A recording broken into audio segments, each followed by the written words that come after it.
1, 2, there we go. Check test 1, 2. Okay. Got you good. So you got Aberdeen, I got Houston? Right. All right. Let me read this little write-up I got on them to start So with. we'll let you read that. And you can do Houston's in after I read this, and I'll do All Aberdeen's right. after that. Y'all ready? Just cue us in whenever you get ready. Okay, stand by.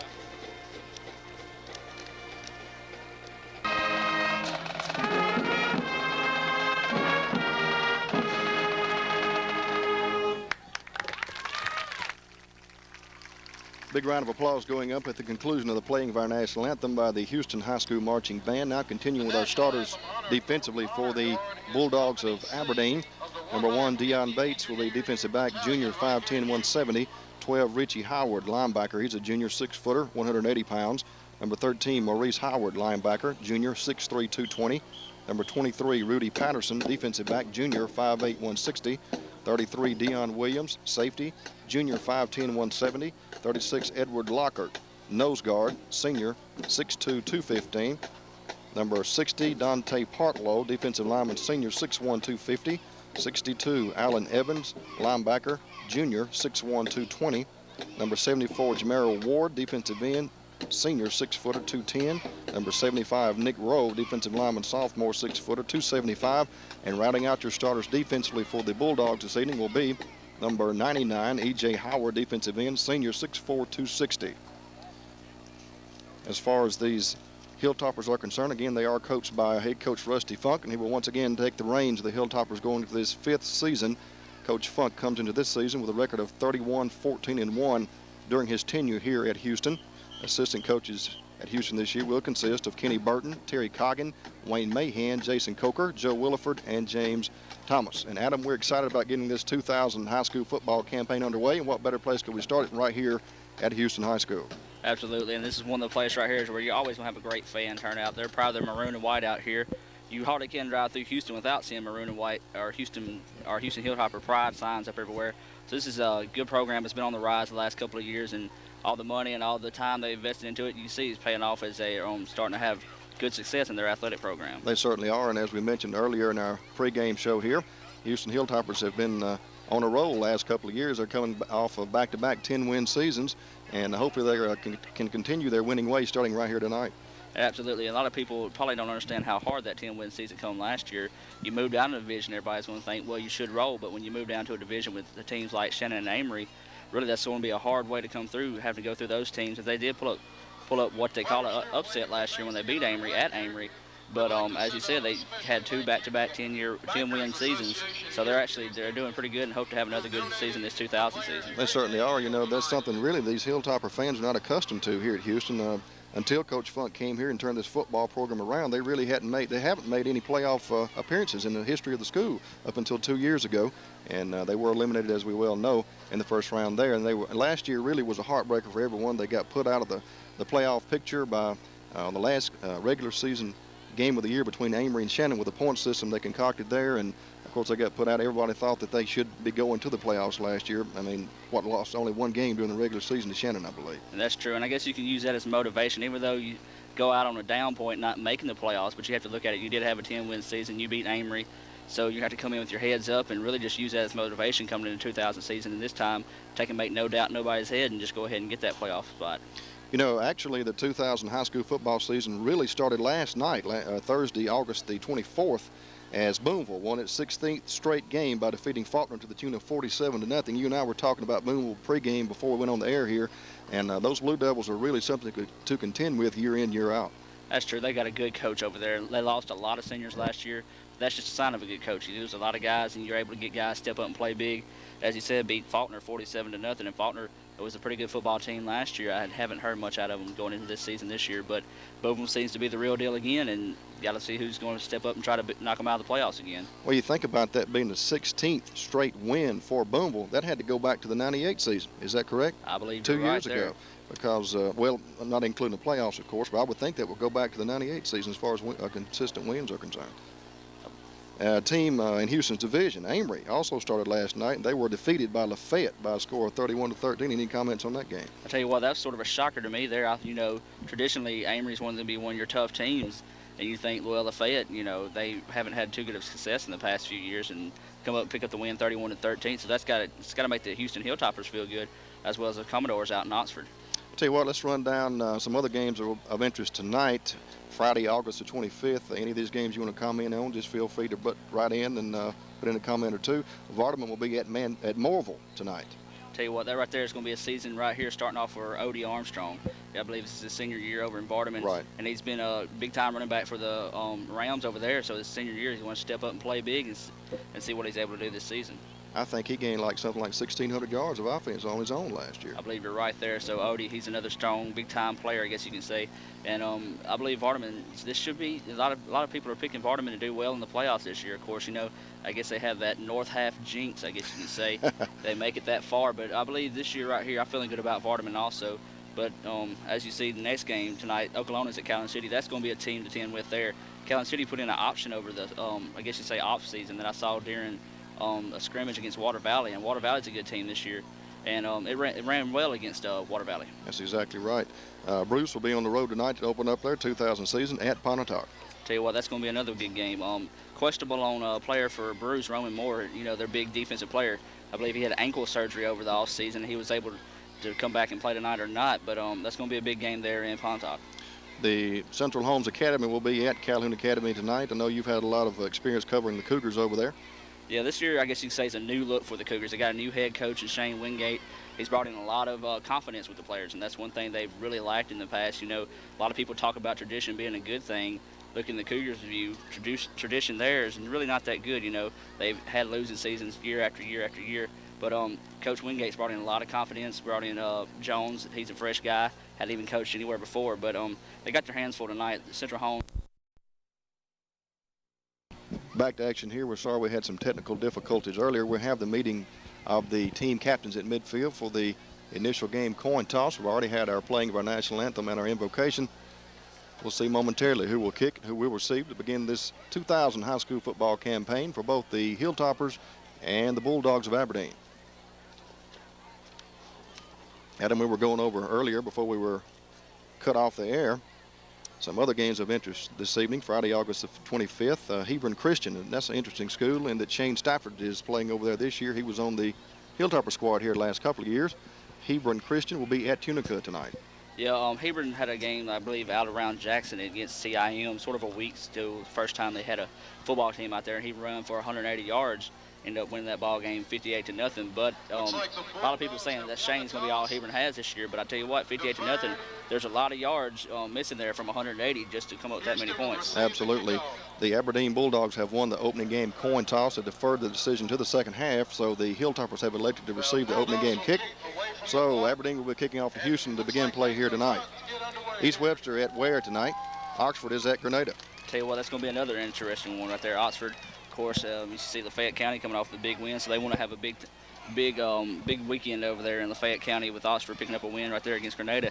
Grenada's not going to be a pushover. Grenada, I saw them play in a playoff game last year against Pontotoc, and Grenada had a good team, and so that's going to be a good ball game out there in Grenada tonight. Another division foe for these Hilltoppers. Shannon will be at home tonight. They'll be hosting Eastside. Yeah, that's going to be one of interest there also for Houston. Of course, if Shannon does get knocked off by Eastside and Houston able to pick up a win, that's going to be some confidence going off early. Houston be able to pick up the win, and they're both their two rivals in the new division picking up a loss on their opening day. Tishomingo County is at South Pontotoc. New Albany is at Itawamba AHS. Winona is at Water Valley. Tell you what, Water Valley's going to be a team to deal with this year. I've seen them. They got some big guys on defense and some physical guys on offense, and they like to use their size on defense and offense to take and just run over you. So Water Valley's going to be a good, strong team this year. And we have the arrival of the homestanding Hilltoppers of Houston coming to the near sideline, being led by the cheerleader squad. Fans are live here at Hilltopper Field. Columbus is at West Point tonight. Corinth is at Nettleton. And Oak Hill Academy is at Kirk Academy tonight. Yeah, there's some more academy action there. Should be pretty good. So it's a good slate of ball games tonight. Opening season for most of these schools. Of course, academy action started last week, so we should have a pretty good opening night here with high school football. I was talking to some radio broadcasters below us here in the press box booth with the radio station out of Aberdeen, and they were telling me that these Bulldogs are coming off a 2-8 campaign last season, so they're looking to rebuild this year. Yeah, I believe I made it out for that first ball game last year at Aberdeen whenever Houston played them. And Houston really had no problem out of these guys. Of course, they've got a lot of rebuilding to do. As you said, come off 2 of 8. That's really nothing to build off of there. coming off a season like that. So all thing they can do is say it's a new season, come in, play hard. That's all you got to do is just come out, give it all you can. And as we said, the Houston team right here, they're a good team. So right here, if you look at it that way, Aberdeen might be a weaker team, but it play a hard team starting off, can help you out down the line. And we also would like to comment that Ken Johnson's with us here tonight, made his way from Oxford. Ken, I understand you've been doing a little vacationing lately. Is that correct? All right. Ken's going to be our statistician, always a top-notch statistician, game in, game out. And we have the arrival of the visiting Bulldogs of Aberdeen coming through their breakaway banner across the way. They're going to the far sideline over there. I'd like to invite you just to pull up a chair, sit back, relax, and enjoy as Hilltopper Football 2000 coming your way this evening as Houston is hosting the Aberdeen Bulldogs. I tell you what, Adam, we've had a lot of hot, dry weather here in the local area for a month or two now. And I heard some guys talking earlier that Calhoun City might have got a little rain earlier this evening, and hopefully, you know, that'll move on over east toward Vardaman, and who knows, before the night's over tonight, it may even hit here at Hilltopper Field. Yeah, I know you're hoping for the rain. You've been out there in the fields. I know it's got to be terrible with the dust right now. I come out of Oxford today, had to go check on some stuff up there, and they got a pretty good quick shower out there in Oxford, so they got a rain just north of Banner. I guess it's just dodging all where it's at where you need it. That's exactly right. Anything will help to settle the dust right now. Back to receive the opening game kick for the Toppers will be Marco Robinson, the deep back. To his left will be Chris Griffin. And to his right will be Chris Brand.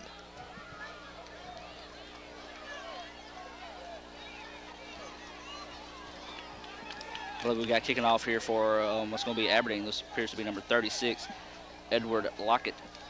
So we're going to be set to kick things off here from Houston. Lockett got it teed up, all set to get underway here. Approaches the ball, and the game is underway. A relatively deep kick is going to be fielded around the 9-yard line. Fights his way out to the 20, still on his feet, 25. Fighting down the field, is popped hard around the 29-yard line. That return was made by Marco Robinson, the senior. Running back offensively, defensive back defensively. Now, Houston's going to start their first offensive possession with some pretty decent field position. It'll be 1st and 10 for the Toppers, operating from their own 29-yard line. Tell you what, had to be a scary moment there for Chris Griffin. He was in the middle of all that blocking, and his helmet came off. I saw him reach down on the ground to pick it up there. But as you said, Marco did a good job on returning that time. I believe he got on the 29, might be just shy of the 30, in between 29 and 30. So that's where Houston's going to start off their season. We'll see what kind of offensive package they're going to bring to the field this season. Hilltoppers work their way up to the line of scrimmage as quarterback starting signal caller Jim McCullough up under center. Got a wide out split wide to the left side. Aberdeen stacking a lot of man across the defensive front. Give goes on the left side, going to Rod Hallman, trying to turn the corner, cannot go. He's ridden down. Great defensive pursuit on the part of the Bulldogs that time. Yeah, that's a good job by Terrell McAllister that time, going across the grain, sort of read the play on the way that time as he was able to come across the grain and get the tackle from behind and make it a loss on the play, actually, with I believe it's going to be a loss of a yard. It will bring up a second down, as you mentioned, and about 11 now to go for the first. Player sub coming in for the Toppers will be Travis McManus, checking into the contest, replacing Chris Griffin. McManus is going to be a junior wide receiver as he brings in the coaching staff instructions from across the way. Houston showing a wing T offensive set. Puts the men in motion from left to right in Robinson. McCullough wants to throw. Pass is incomplete. Intended for Rod Holman. He's a senior running back. Could not make the connection. Led him just a little too far that time. That'll bring up a third down, and once again 11 yards to go. Yeah, I'll tell you what, this McCullough kid impressed me last year. He come up with big time plays, you know, right whenever Houston needed it. He might be just a little too juiced starting off this season there, as he let his guy one step too far, but that was good protection that time by the Houston offensive line to give him good enough time to just get that quick little pass out there. Scott Gann checks in offensively for the Toppers, the junior wide receiver. So he brings in the play from head coach Rusty Funk and company. Third down, 11 yards to go here for Houston. First offensive series for either team. Same offensive set. Robinson once again in motion, and the official's going to whistle the play dead before we can get a conclusion to the play. Penalty flag down across the way.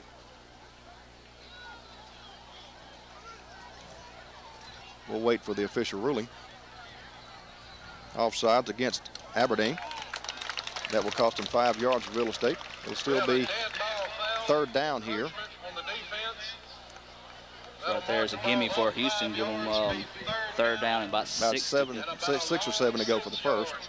That's going to move the ball out to around the 30, 3-yard line, looks as though, closer to the left hash mark, as Chris Griffin re-enters the game with the play. Just getting underway here. Clock shows 10 minutes, 56 seconds remaining in the first quarter. There's no score. Again, the Bulldogs are stacking a lot of men across the defensive front. I'm counting 5 or 6 now, with a couple of 3 linebackers in there as well. Safety and a cornerback on the left side. And once again, official's going to flag the play dead, and perhaps the same infraction. We'll have to wait and see. But they didn't see what they were going to do that time. We'll see who they talked to. This time it's going to work against the Toppers. Offsides. So we'll go 5 yards back in the other direction. I believe where the flag was thrown, it might have been a receiver getting an early start. So I guess you just take away that last gimme there by Aberdeen. So it's possession down, 3rd down, 11 to go for Houston. Those penalties do offset each other, as you mentioned. 5 yards one direction, 5 yards right back the other direction. And it all culminates in a 3rd down situation, and it got 11 yards to go. Checking in offensively will be Travis McManus, junior wide receiver. And he replaced Chris Griffin once again as they alternate virtually every other play. Quarterback Jim McCullough wants a timeout, and he's granted one with 10 minutes and 53 seconds remaining in the first quarter. First timeout of the evening. When we resume play, it will be 3rd down and 11 yards to go for the Toppers, operating from around their own 28, 29-yard line. Let's take a break. You're watching Hilltopper football on TV7, TV 34, and Houston Cable System. Back in a moment. While we have this little break, fans, I'd like to announce the caps for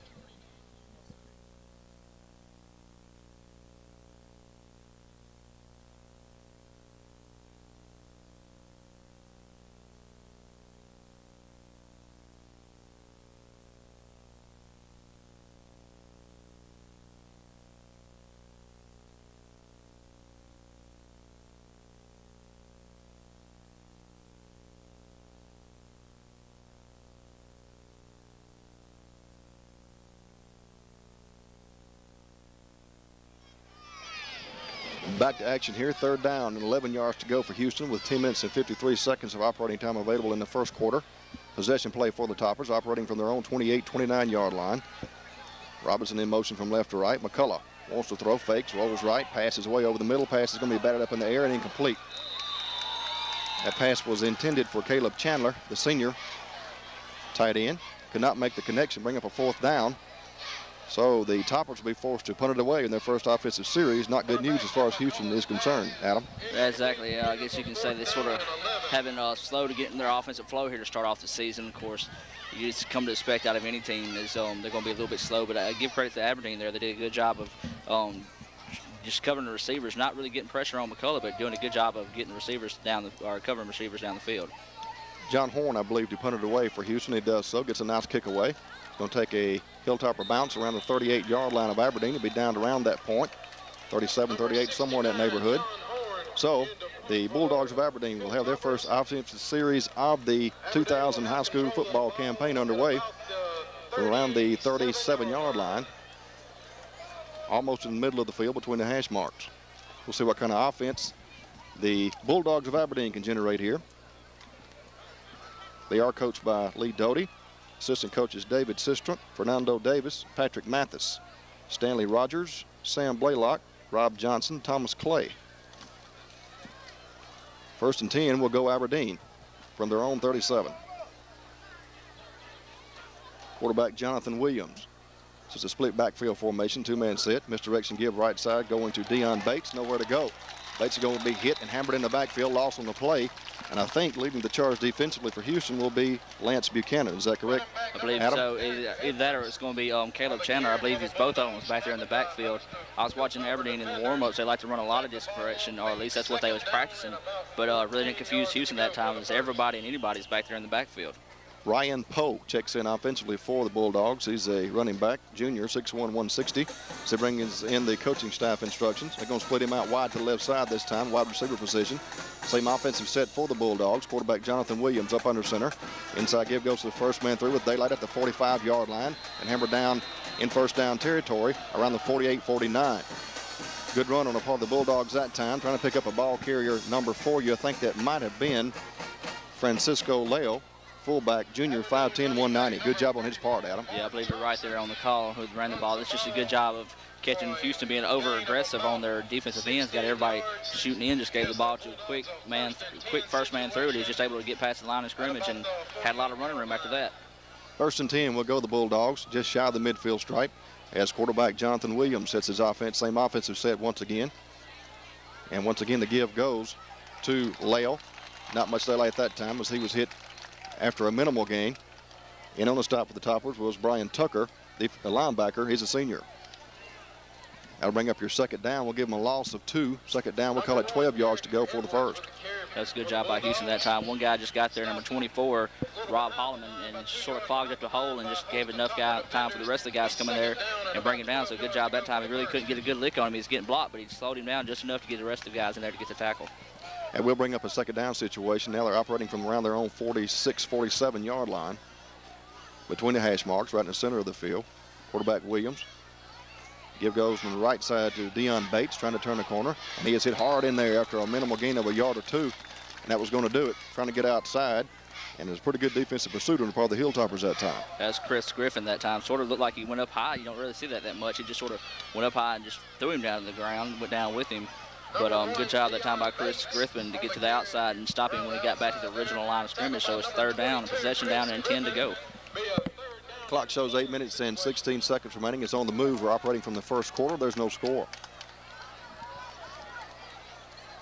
Houston showing about a 5-man front defensively. A 3-man linebacker core. Fumble on the snap. Loose ball. I think perhaps a Aberdeen player got hold of the football and managed to rumble down the field for a major pickup on that carry. That looked like a busted play that time, Adam, but I tell you what, you get 9 yards every time you have a busted play. I'm sure Aberdeen will settle for that. Yeah, that was the center, Jonathan Jones, that time. I don't know if that was a sort of a center sneak or if he just had a heads-up play, just able to pick the ball up and run up the field. But as you said, I was looking back there where the pile was, but the center did a good job that time just picking the ball up and making something out of nothing. Well, the public address announcer just said that the ball was kicked forward, so evidently that's what happened. That's the reason we lost contact with the football. 4th down, and the Bulldog coaching staff have elected to go for it early here in the Houston territory. Quarterback Williams up under center. Give goes to the tailback. He's not going to get it. He's going to be wrapped up behind the line of scrimmage. Nice job defensively as Deion Bates got the call. Tried to carry the ball left side. Nowhere to go. Yeah, Eddie White coming in there that time just stopped him before he even got near the 1st down mark. He even stopped him in the backfield. So there's a big defensive stand starting things off for Houston as Aberdeen was going to gamble early and go for it while they had the ball in Houston territory. That'll be a turnover on downs. It'll be going the other way here. Houston with possession, 1st and 10 from around their own 45-yard line. Again, this is Mitchell Johnson along with Adam Gore, Ken Johnson, and William Morgan high atop the press box booth here at Hilltopper Field. Season opener for both the Hilltoppers and the Bulldogs. Quarterback McCullough up under center. Give goes to the 1st man through. And this is going to be Michael Griffin with a carry. Griffin out over the 45-yard line, moves the ball into Bulldog territory. Pretty good pickup on his carry. Michael Griffin is running back. He's a sophomore. He did a good job of keeping his feet moving that time as he took 2 good shots as it went through the line of scrimmage, but he was able to just keep on going and pick up the 1st down as they were moving the chains across the way. Exactly. It will be 1st and 10 for Houston. Now from the 45-yard line of Aberdeen. As Scott Gann, wide receiver junior, checks in offensively for the Toppers. He'll be split wide to the left side. Aberdeen showing about a 5-man defensive front. Now they're stacking more men along the defensive front. Linebackers moving up as well. Inside give goes to Rod Hallman. Hallman finding a little daylight on the left side. Pickup of 2 or 3 on the carry. Maybe 2 at most. Pretty good defensive pursuit on the part of the Bulldogs that time. Bring up a 2nd down. We'll call it 8 yards to go for Houston. Yeah, the linebacker on the far side did a good job of staying home, not going on the fake, and just tied his guy up, held on to him till the rest of the guys come in there. That's a lot of, you're seeing like on both sides of the ball on the defensive side. So as soon as one guy gets him wrapped up, here comes everybody else to go ahead and bring him down. Chris Griffin re-enters the game, and he's going to replace Scott Gann. Officials signaling an official timeout on the field with 5 minutes and 59 seconds remaining in the 1st quarter of play. There's no score. Let's go to some of our sponsors here. Here's Adam Gore. All right, be sure and go out and thank our sponsors for tonight, sponsoring this ball game. You have Union Planters Bank, Griffin Motors, Piling Wholesale Furniture, Classic Exteriors vinyl siding. Go see Gene King there. King's Tire, Custom Auto Accessories. A&A Electric Supply. Home Discount Lumber and Supply. Quick Cash. Dixieland Manufacturing. Chickasaw Equipment Company. Bargain Warehouse.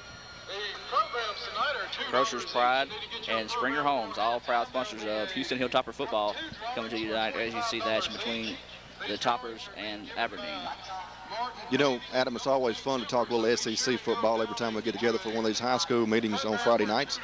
And, you know, the big thing in the Magnolia State this year is Deuce for Heisman. I tell you what, everywhere you look, you see, I was watching the Republican National Convention the other night, and I saw a big sign in the background that said Deuce McAllister for the Heisman Trophy. Yeah, I think it's safe to say here, since we probably won't have a majority of Bulldog fans, but just coming from the Magnolia State, I don't see much of a chance of that happening. But who knows?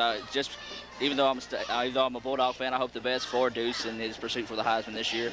But you got a lot of tough competition out there in the nation this year. I know we have a running back for TCU that I believe is going to get it. He's got a good schedule for rack up a lot of yards as he did last season, but you got to look out for him in it also. But Deuce, he's going to do a lot of work this year in order to get a lot of recognition coming from a school like Ole Miss. Well, I tell you what, Deuce is really the first legitimate Heisman candidate we've had out of Magnolia State really since Archie Manning. That's true, and another way you can look at it is Ole Miss could be just putting his name in the hat just to get Ole Miss name fresh in it, and then have Eli come up and take a chance for it. That could be the case, and that carry was made by Chris Brand, and he was hit in the backfield, loss on the play. Great defensive surge on the part of the Bulldogs that time, and on the stop for Aberdeen. Looked like Dante Partlow, defensive lineman, senior, 6'1", 250. Big loss on that play. Bring up a third down here and close to 15 to go for another first. Yeah, but we're just going to be a few inches shy of 15. But as you said, Aberdeen just threw in everybody that time. If Houston just would have called a fake that time, and just a little lob pass to the outside, Aberdeen would have been, I guess you could say, just sort of left out in the open. But as you said, possession down, third down and 15 to go. McCullough sets his offense. Man in motion from right to left. Jim wants to throw. Rolls slightly left. Pass over the middle is batted away. Good defensive pursuit once again on the part of Deion Williams. He's a safety. Junior, 5'10", 170. He came across the field and just batted that thing out of the air, Adam. I was going to say that was all there all day for Houston. If he wouldn't have come in at the last second and batted it down, that would have been close to a first down. I don't know if that would have picked up the first down, but that was a good pass that time, McCullough, but just great defensive play that time by Aberdeen.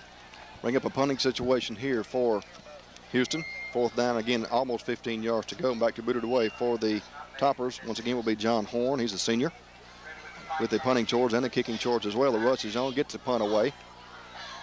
He'll hit around the 22-yard line, take several Hilltopper rolls inside the 15, be down around the 14-yard line. Effective punt as far as Horn is concerned. Houston amassed 7 plays for a total of 4 yards on that previous drive, according to our statistician, Ken Johnson. Not getting it done offensively, Adam. Yeah, of course, you got to look at it also. This is going to be just the opening offensive possession of the Toppers, but you'd like to see a lot better than 4 yards on 7 plays out of your opening possession on the offense and to start off 2000 season. But as you see them on down the line, I guess you can say down the season, they'll get more to their offensive flow and get some of them passes connected. But give a lot of credit to that Aberdeen defense. They really stepped up and played big. It certainly did, as the Bulldogs break huddle and work their way up the line of scrimmage offensively. Starting signal caller Jonathan Williams working with the same offensive set. Give goes to the first man through. Not much daylight there as the Hilltoppers collaborate to stop him after a minimal gain on the carry. Not sure if he got any. He might have lost a yard. I'm not sure. Several Toppers in on the stop defensively. Among them would be Brian Tucker. He's been busy already tonight. Linebacker, he's a senior. He's a leader there in that linebacker position. We'll give him no gain, bring up a second down here and 10 yards to go. Yeah, that's a good job by the defensive line that time. Everybody just collapsed around the ball. They're doing a good job picking up on these misdirection plays that Aberdeen are running. They fake at least to 1 or 2 guys per play and then just hand off to like the third man trailing back. But Houston's doing a good job tonight so far, watching out for those.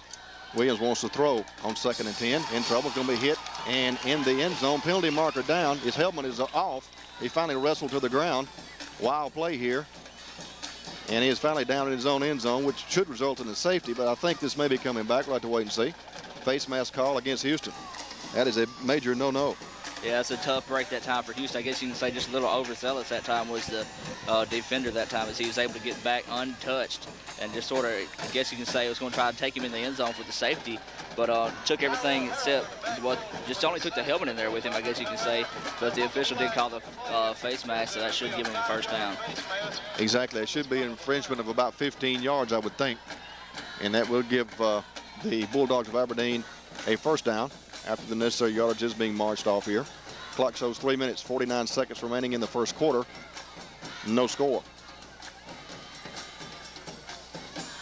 Well, let's see here. They're just going to give them a 5-yard infraction. Is that correct, Adam? I guess so. They must have called it an unintentional face mask, or either they marked it off in the spot of the foul, which would be about right then if they did. That's true. Because it's going to be marked around the goal line, so I believe they marked it from the spot of the foul.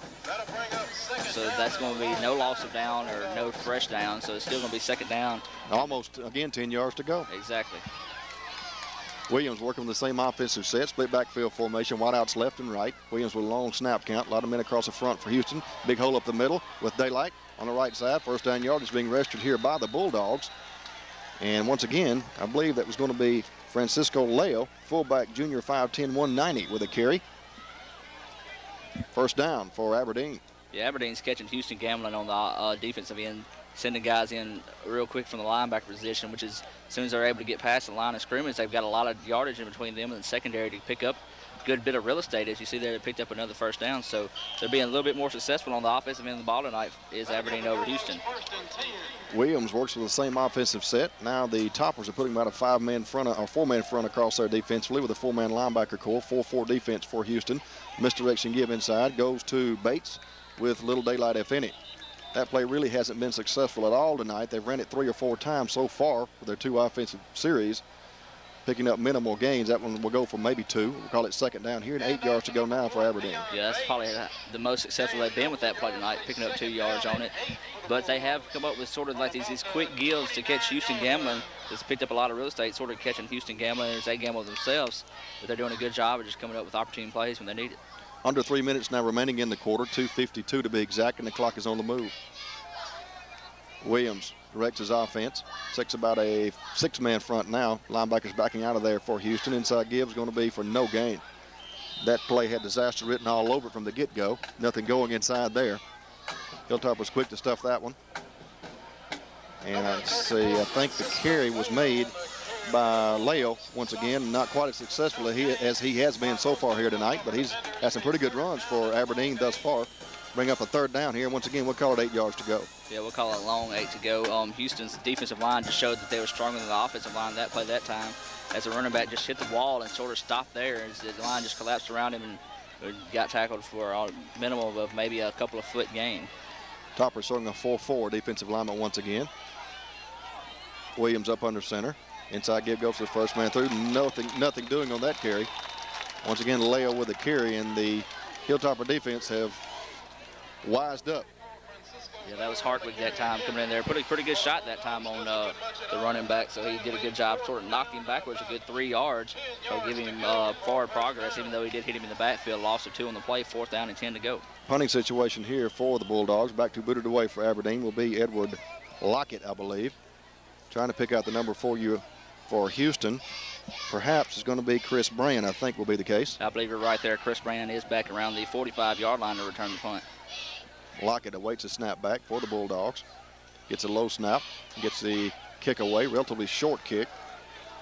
Gets around the 49-yard line, takes a couple of Bulldog rolls down to around the 41. I believe a Aberdeen special teams member might have downed the ball a little too early that time. Adam, what do you think? I was going to say, the way that ball was rolling, it was rolling forward with a good bit of head of steam. He just reached down there and grabbed it. It looked like it could have rolled at least a good 3 or 4 more yards maybe.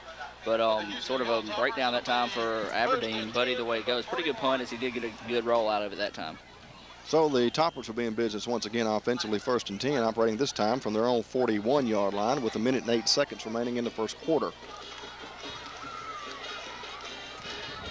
As Ken pointed out a moment or two ago, our statistician in the evening, Houston was not very successful in the last offensive series, only amassing, I think, 4 yards in 7 plays, but you got to factor in the penalty factors as well.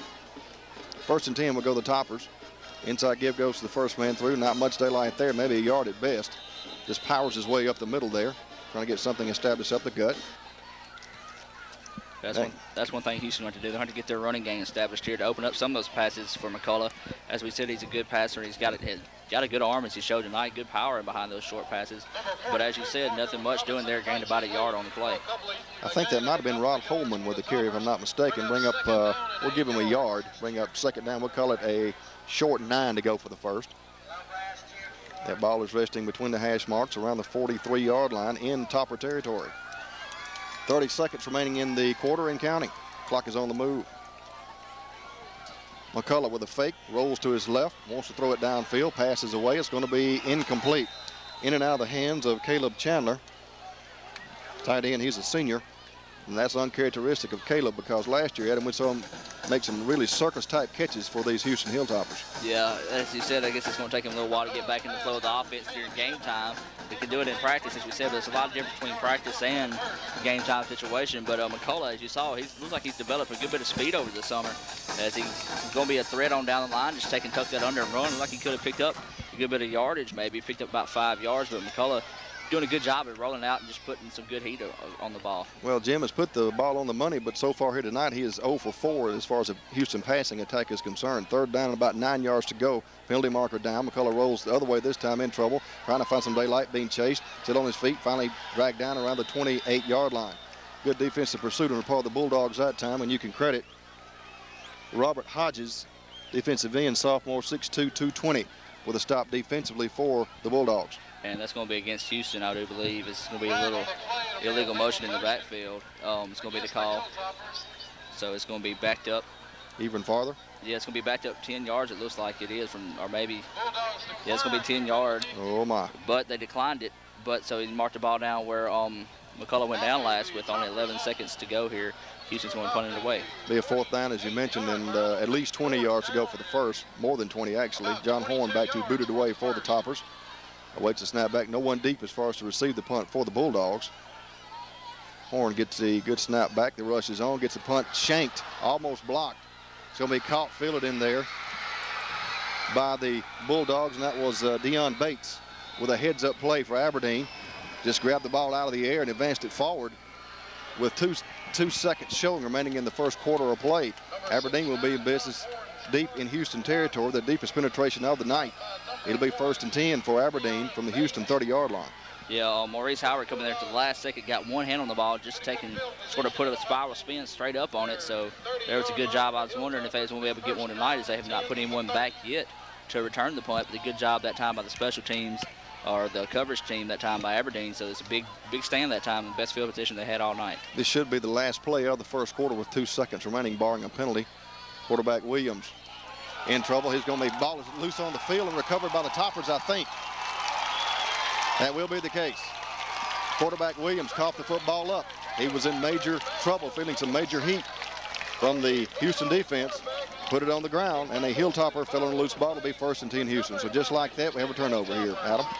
Yeah, that's going to be Caleb Chandler coming in there to get the quarterback, and did a good job as he wrapped up around him and saw he had the ball still sticking out, so just swiped his arm down and knocked it loose and carried the quarterback on down, allowing the players, his other teammates, to get in on top of the ball.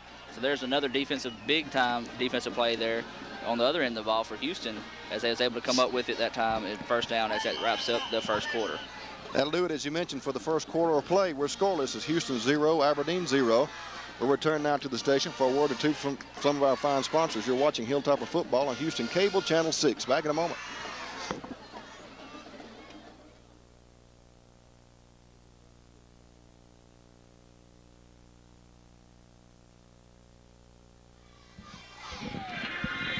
This is not the same Houston team we saw last year, is it? They sure don't look the same.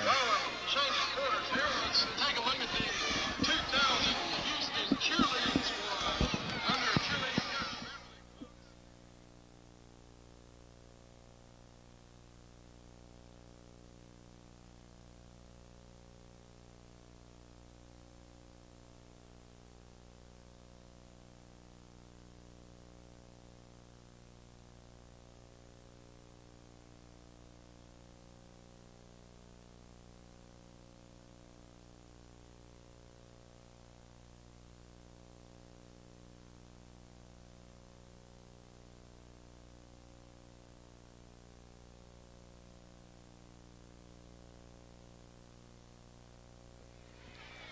back to action here as we begin the second quarter of play. It's Houston 0, Aberdeen 0. For our first quarter stats, here's Mr. Ken Johnson. After one quarter of play, it's been a very defensive type game.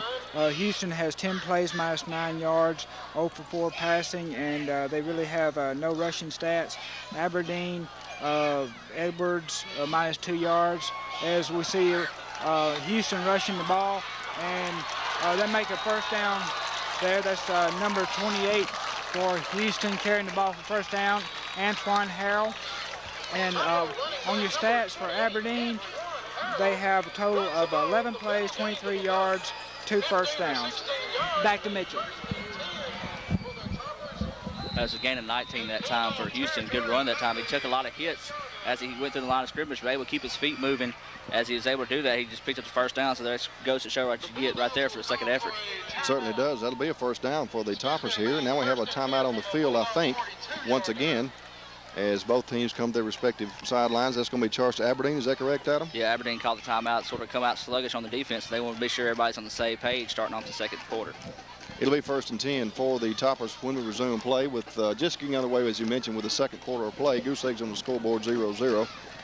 So far here tonight, of course, it's humid as it always is this time of the year in North Mississippi, but it's not quite as bad as I expected it to be, Adam. Yeah, I'll tell you what, when we went down to Kemper, it's sort of miserable down there as we was on top of the press box there. It was really hot down there when we went to watch Calhoun Academy play last Friday. But as you said, it's sort of surprising myself. I come up here not expecting it to be sort of muggy as it looks like the weather is going to be raining, so I figured it's going to be a little bit hotter. But pretty pleasant weather. It could be a little bit cooler, but other than that, I can't complain. Not too bad for late August in Mississippi, as we mentioned. And we don't have to fight the bugs like we've had to do a time or two before at some other stadiums. That's true. Let's see if these Hilltoppers can get some offense generated, get the ball in the end zone, and put some points on the scoreboard. We have just entered the second quarter of play, as we mentioned. Nobody has hit pay dirt as of yet. 1st and 10 Toppers, operating from the Aberdeen 42-yard line. McCullough puts a wing T in the backfield. Robinson in motion from left to right. Robinson with the carry is at the 40 with daylight at the 35. Still moving down the field, twisting, turning, finally hammered down around the 31-yard line. Good run on the part of Marco Robinson. Should be enough yardage for a first down, I think. I guess you can say that's sort of a thing, a momentum swing right there, as we've seen Aberdeen come up with the block punt, then Houston pick up the fumble. And this is what we used to see out of Houston last season, getting up big runs there back-to-back as they pick up 2 consecutive first downs. This does look more like the Hilltoppers of 99 and 98 here in this series. 1st and 10 will go Houston. Checking in offensively for the Toppers will be Travis McManus. He's a wide receiver junior. So he brings in the coaching staff instructions. Correct me if I'm wrong, Adam, but is this not the deepest penetration by the Houston offense into Aberdeen territory tonight? I believe you're right. As I was thinking that myself, they got the ball on what appears to be the 31, but I believe it looked like the ball come loose there for a second. But, that was, excuse me, I'm sorry. Go ahead. That was Marco Robinson with a carry. It was a fumble on it, but Robinson just did a good job of spinning around and luckily fell back on top of the ball. But that's going to be pick up a 5, so it's going to be second down, and we'll call it a long 5 to go, if not 6. Chris Griffin checks in at wide receiver senior for Houston. 2nd and about 5 or 6, as you mentioned. That ball is resting in Aberdeen territory around the 27, 28-yard line. Aberdeen stacking about 6 men across the defensive front now. With a carry coming this way is Chris Brand. Brand is hammered down around the 24. Pickup of 2 or 3 on the carry. We'll give him 2. Bring up your 3rd down situation here. And around 3 yards to go for the first. 3rd and 3 facing Houston here. You know, as much as they're running that little give going across the grain, Houston, I wouldn't be surprised if we didn't see them before long just sort of run a reverse with one of the receivers as Aberdeen's starting to pursue off the first give now. We'll try to see Coach Funk come out with that and just sort of sweeping around going the other end, catching Aberdeen off guard. Scott Gann checks in for the Toppers at the wide receiver position. Scott is a junior. Wide to the left side. McCullough up under center. Give goes to the first man through. Nothing doing on that carry. Rod Holman, I think, with the carry for the Toppers. Check that. That's going to be Antoine Harrell. We had the nice run a moment or two ago. He's a freshman. Nothing doing that time. 4th down. And we'll call it 3 or 4 now to go for the first. Yeah, Aberdeen's feeling their back against the wall, and so they had to step it up now. They're doing a good job on defense. Been able to come up with 2 consecutive stops after those 2 big games. So as we said, their back is in the wall, starting to feel the shadows of the goalposts for Houston as they're on the 25, just shy of the 25-yard line. They're going to go for it here on 4th down. 4th down, as you mentioned, from Aberdeen territory. And McCullough, with a long snap count, may have drew a Bulldog defender across the line. We'll have to wait and get the official ruling here momentarily. Yeah, that was Nick Rowe for Aberdeen that time, as he sort of just got nudging forward and couldn't stop himself from keep going. So if that is, I believe that might be just enough yardage to pick up the 1st down for Houston. Should be a 5-yarder. Is that correct, Adam? I believe that's right, and if it is, should be. No, it's going to be against Houston. They're going to call false start, but they're going to call offside, so it's going to be offsetting. So it's going to decline them both. So you can just call it a redo. There you go. They will offset each other. Be again 4th down, and again about 3 or 4 yards to go for the Toppers. Scott Gann checking in with the play. Just under 9 minutes remaining in the first half of play, 8:58 to be exact. No score as of yet.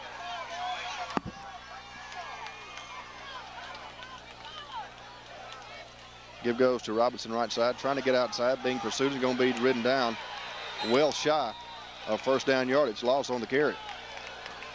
I tell you what, you got to take your hat off so far here tonight to this Aberdeen defense as far as containing the outside, because they haven't let Houston get outside on very many occasions. Yeah, exception of maybe one play, they've done a real good job, as that was Rudy Patterson that time coming up, as he was able to hold on and bring him down. I believe it was a loss of maybe a yard or 2 on the play. But Aberdeen put their backs against the wall and really stepped up big that time to keep the score to be 0-0 here with 8:50 to go until halftime. And that will be once again another turnover on downs. 1st and 10 going the other way here. Aberdeen 1st and 10 from their own 26-yard line.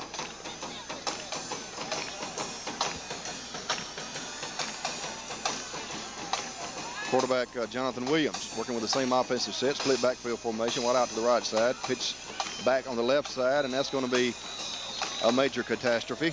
That was pitched back to Dion Bates, and he had nowhere to go. That's a big-time hit that time by Brian Tucker. He almost read it. As soon as he saw him cutting back the other way, he just opened up the throttle and just really laid a hit that time on the running back. Loss on the play of, we'll call it 2. 2nd down here, and about 12 to go for the 1st. Ball's marked back close to the 24-yard line now, working from the left hash mark. 8:16 remaining and counting in the first half of play. Your junior signal caller, Jonathan Williams, up under center. Same offensive set. Williams with the inside give, going to the 1st man through. It's going to be Francisco Leo with a carry.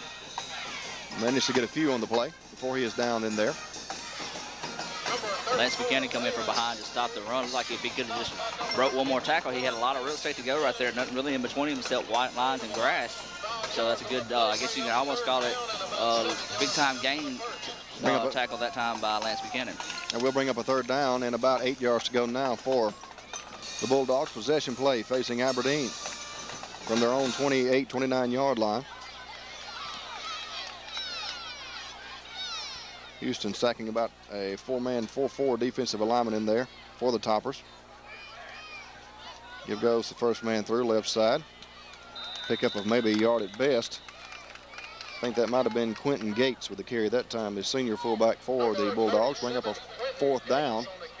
And what looks to be maybe 5 yards to go, 5 or 6 yards to go for Aberdeen. Punting situation for the Bulldogs. Yeah, leading the way that time for the host of Toppers was Rod Holloman on the tackle that time. So good job that time by the defense, stepping up and able to bring up 4th down. And as you said, about 6 to go. Back to receive the punt for the Hilltoppers will be Chris Brand, once again, the junior. Snap is back, and the kick is away. Nice kick for Aberdeen as Brand fields it over his shoulder at the 30-yard line, trying to fight his way upfield. And is down around the 34, 35. Hilltopper fans wanted a late hit there, but I don't think they'll get it in this case, Adam. No, you had a lot of guys coming flying in there as soon as he started going down, so the officials made a good no call that time, I guess you can say. Although the Houston fans wanted it. It's sort of a good kick that time by Aberdeen, as he got the returner running backwards, so he had to get his momentum turned back around and able to get his guys downfield and get in position to make the tackle. It'll be 1st and 10 for Houston, operating from their own 30, between the 34 and 35. They have 6 minutes and 34 seconds of operating time available here in the 2nd quarter. As quarterback Jim McCullough, a little late about checking in, along with Travis McManus. talking it over with the coaching staff on the near sideline. 1st and 10 will go Houston. Out of that wing T in the backfield. Ball is loose on the field and recovered by the Bulldogs. McCullough was hit on his way back to make the handoff, and he coughed the football up, and an alert Bulldog fell on a loose football. Yeah, that was Edward Lockett that hit McCullough as soon as he turned his back. It looked like sort of a messed up play that time as his running back wasn't there to get the ball. It's recovered by, I believe it was Allen Evans, number 62 for Aberdeen. So it looks like it's whoever's going to take in tonight execute after they able to make the other team make a mistake. Both of them's been in pretty good field position. I believe this is the second time Aberdeen's been on this far down in, but haven't been able to come up with any points. And Houston right now has got their back against the wall now, just like Aberdeen did a while back. So now they got to step up and play big on the defensive end. Turnovers have become a big part of this game so far here tonight. 1st and 10 for Aberdeen. Williams up under center. Lone set back in the backfield. Williams still got it, and it's going to be wrestled down, loss on the play. And on the stop defensively for the Hilltoppers, looks like Tyle Harrell, linebacker junior. Loss of maybe 3. Bring up a 2nd down and 13 facing Aberdeen here. So that's a good job that time by Houston stepping up when they need to. On both these teams' defense, you really can't complain about it tonight. Both teams stepping up when they have to. They certainly are. That ball is marked back around the 34-yard line in Topper territory. Officials timeout on the field. Yes. With 5 minutes and 58 seconds remaining in the second quarter, we're scoreless. Let's take you back to the station for a station break. You're watching Hilltopper football on Houston Cable System, Channel 6. Back in a moment.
Back to action with 5 minutes and 58 seconds left in the first half.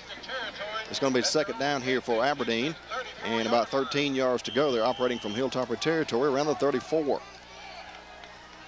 Williams working with a full house backfield this time. 3 men in the backfield. No wideouts, double tight end set for the Bulldogs. Long snap count by Williams. He goes to the tailback off the right side, trying to find daylight. And I see a Hilltopper helmet loose on the field once again, Adam. Yeah, that's going to be John Horn, and he made the tackle that time. He's just held on as his helmet went rolling 5 yards back. Good job that time by Horn. Be another loss on the carry. Bring up the 3rd down here. And what looks to be maybe 14 now to go for the first. Not only did he lose his helmet, he lost his shoe that time. He's just now putting it back on. That's the 3rd helmet we've seen roll tonight, so it's been a big physical ball game. It certainly has. These Aberdeen Bulldogs came to town with victory on their mind. It'll be 3rd down here. Possession play, I would think, or perhaps not, working from Hilltopper territory. 3rd down, about 14 for the Bulldogs. Quarterback Williams in the pocket, wants to throw. Pass over the middle's in the air. He's got a man, is incomplete. Overshot the intended receiver in Jamal Walker. Walker's a tight end, senior, 6'1", 200. He's a big target. Just led him a little too far that time, Adam. Tell you what, he was wide open too that time. He's been able to find a gap in the defense and just sort of stood there and took one, just let him one step too far. If he was able to just get his whole hand on it, that would have been pulled in and picked up the 1st down, if not 6 that time for Aberdeen. 4th down situation facing the Bulldogs here. We'll see what the Aberdeen coaching staff would like to do in this situation. Looks like they might be putting the ball away. Be a good time for a fake here. If I say this deep in the territory, I'll be watching out for a fake, if anything. Edward Lockett gets a high snap down and gets the punt away. Nice spiral punt. Gonna hit around the 3-yard line, but sail on into the Hilltopper end zone for a touchback there. So Houston will have it offensively, 1st and 10 from their own 20. 5 minutes and 14 seconds remain to be played in the first half. Goose Eggs on the scoreboard, 0-0 your score. Adam, looking up and down the Southeastern Conference this season, as a surprise as far as I'm concerned, as far as the SEC East is concerned, everyone's picking Georgia to really make some major noise out of the SEC East this year. What do you think? I agree with that, too. Georgia's got a good defensive coach come in. That's really what they've been lacking these last few years. They've had a good offense, good, powerful offense, and they've been really lacking in the defensive category, so they got in a good defensive coordinator, and see if they're able to do it. I see it being Georgia, Tennessee, and Florida, the top 3 in the East. I think that would be a pretty sound bet. 1st and 10 for Houston. Oh, I tell you what, a lot of Aberdeen players jumping the gun that time.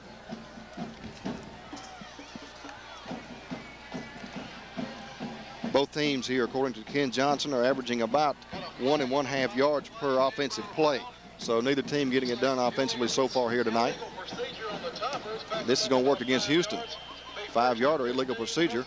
1st and 15 now for the Toppers from around their own 15-yard line. Tell you what, that 1.5 is really nothing intimidating there whenever you're going to look in the stat books in the paper tomorrow. So both these teams would like to come out and just sort of hold off, see if not, Houston can't get on the scoreboard and come out a little bit stronger in the second half. Both teams starting off sluggish here in the first half of play in the first opening game of the 2000 campaign. Big hole on the near side.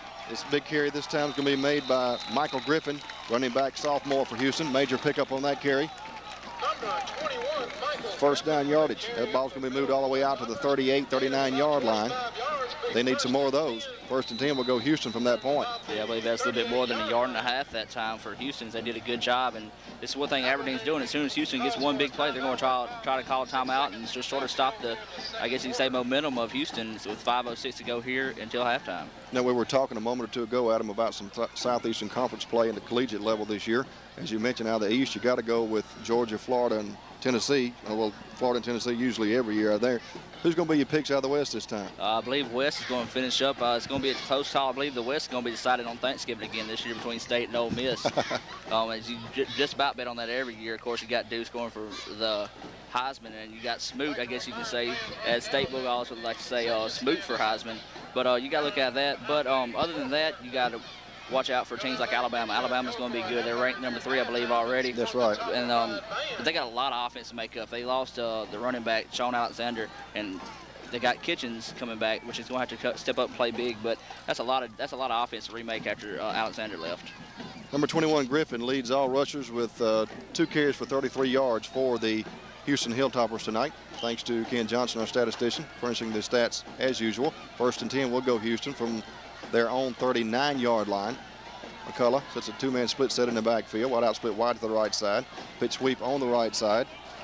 Going to Antoine Harrell. Harrell's got daylight. It's at the 40, 35, 30. It's a foot race now. He may go. It's at the 20. No one's going to catch him. It's at the 5. Touchdown, Toppers!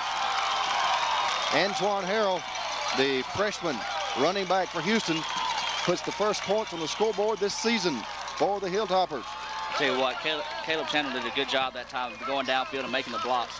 They didn't put a solid lick on him, but he made him turn to commit to the inside, which opened up the sidelines that time for Houston. So that's a big run that time for Houston. As we said, they got 6 points put on the board. Houston finally hits pay dirt. The first score of the evening for either team is Houston 6, Aberdeen 0. They get that score with 4 minutes and 54 seconds remaining in the second quarter of play. On to attempt the PAT for the Toppers will be John Horn, affectionately known last year as Mr. Automatic. He missed very few all season long. Snap is back. The hold is down. The kick is up. Plenty long. No good. Might have jinxed him that time, Adam. What do you think? I was say that's one thing we've come to learn almost. As soon as you start talking good about somebody when it comes to the kicking, they're going to take and make us look bad whenever we say something like that. But as you said, it's early in the season. He probably hadn't got back into the swing of things, I guess you can say. But as you said, he did a good job last season. He'll step up and play big on down the line. Well, it's certainly good to see these homestanding Toppers finally put some points on the scoreboard. It's Houston 6, Aberdeen 0 with 4 minutes and 54 seconds remaining. Let's take a break. You're watching Topper football on Houston Cable 6. Back in a moment.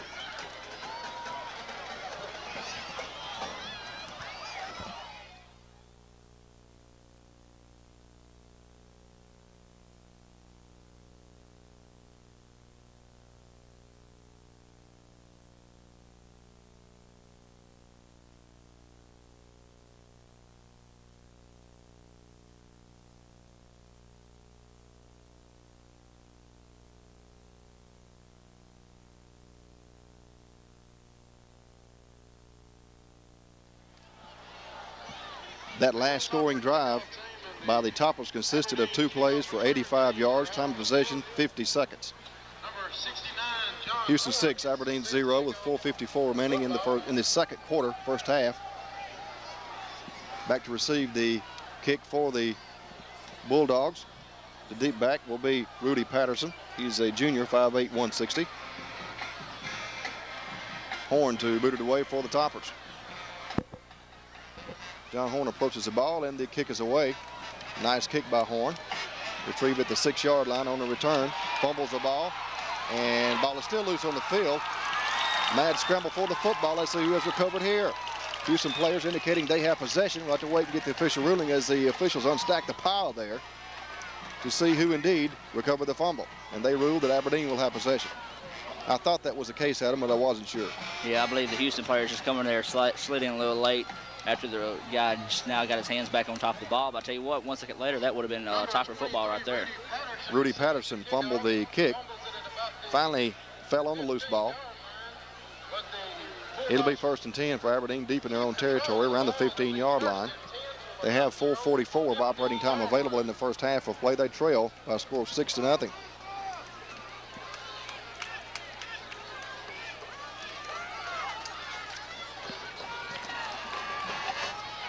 Quarterback Williams gone the distance so far here in the first half of play. Junior signal caller for the Bulldogs. Misdirection inside give goes to Devon Bates. Nothing doing on that play. That was stopped nicely by a host of Hilltopper defenders. And on the stop for Houston was Rod Hallman, defensive back. He's a senior. Loss of 2. Bring up a second down here and 12 to go for Aberdeen. It's a good job by Houston that time. As we said, both these defenses play big. Aberdeen just sort of had a letdown a while ago. We really got to give credit to Houston executing on that play, as they had 2 receivers blocking good down the field to open up that last touchdown run. But both these defenses have come up and played big tonight.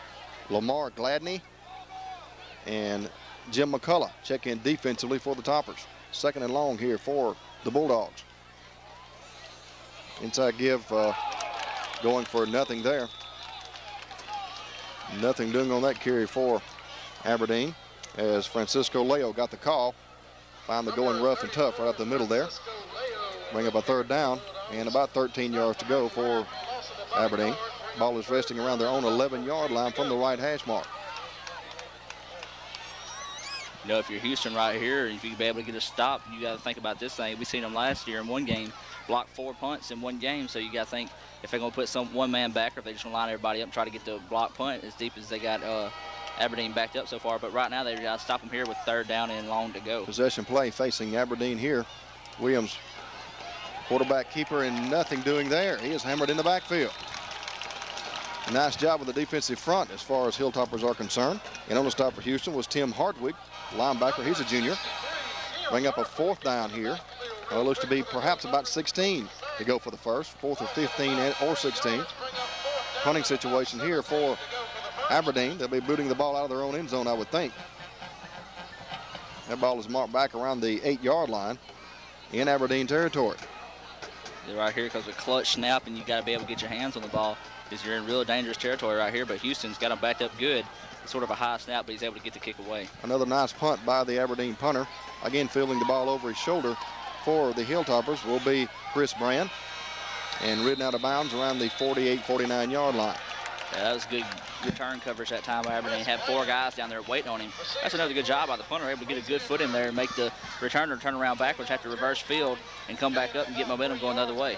So far here tonight, Aberdeen has had 20 plays for 16 yards.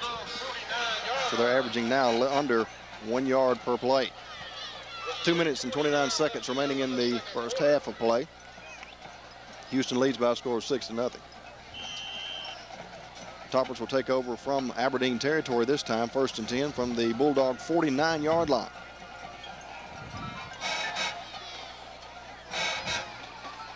McCullough with a wing tee in the backfield.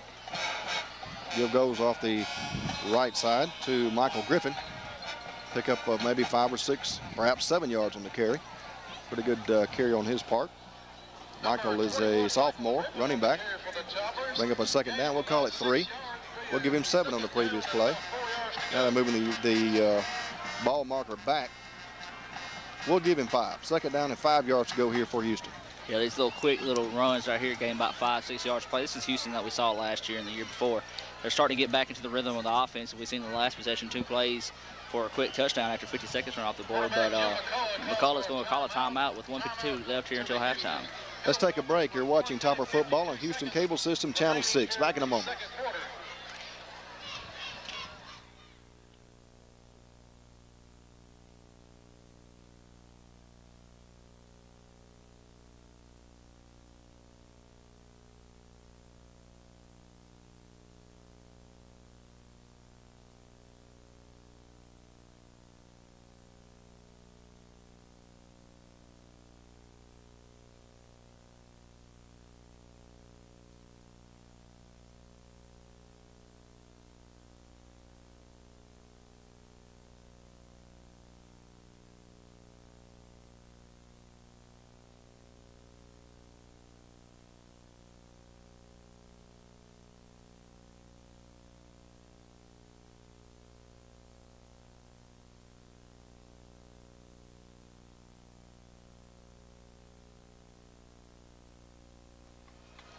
One minute and 52 seconds remain to be played in the first half of play. Second down situation facing Houston, and about 5 yards to go from the Aberdeen 44-yard line.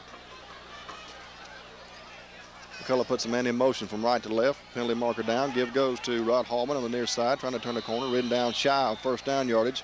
As I mentioned earlier, we do have a yellow marker on the field.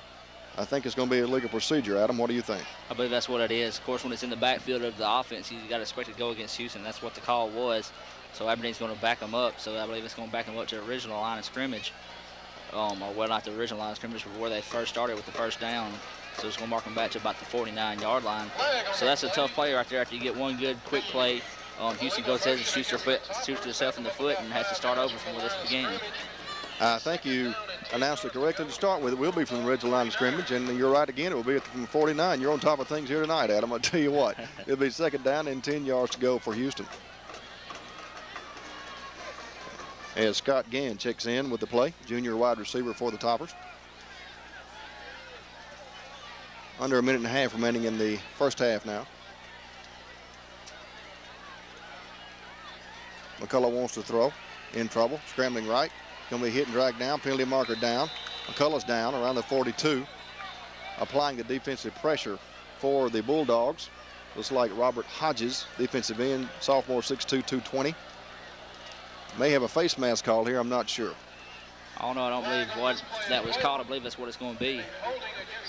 No, they're calling holding against the Toppers. Goodness. But I don't see where he threw the flag where it could have been holding at. But either way it goes, don't know if they're going to decline it or not, or if they're going to back them up. They're going to decline it. So that's going to be possession down, I do believe, third down. And we're going to say a long way to go. It's like you said, well, the public address announcer announced to be second down. It should be third down, I would think. Of course, the down marker across the way still showing second down.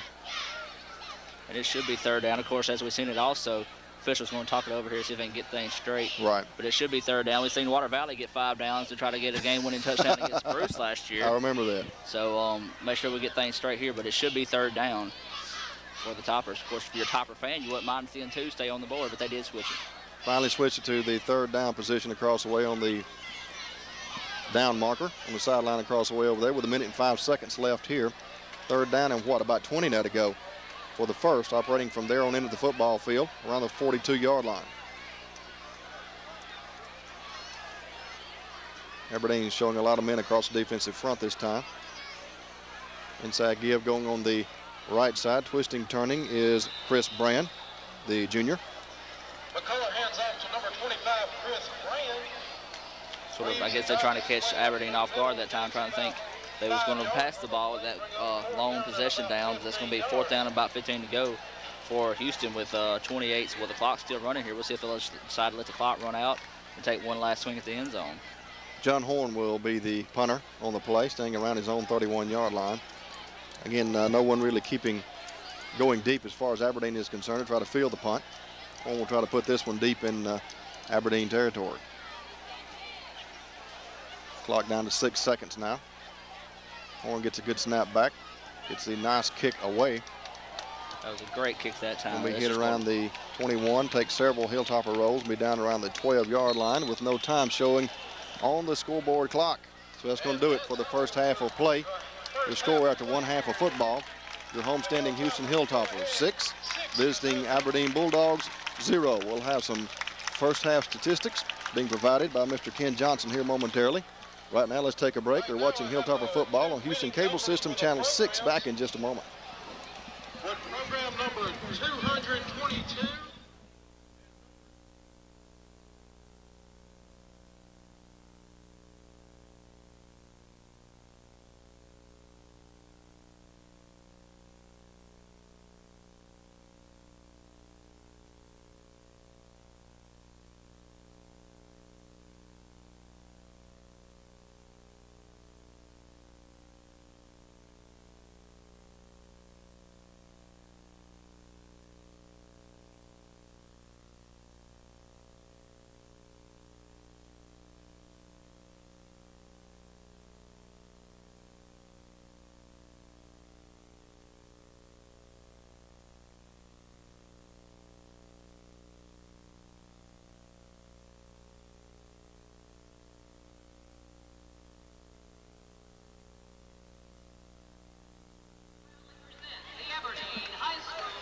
This is Ken Johnson back with you for the halftime stats briefly here.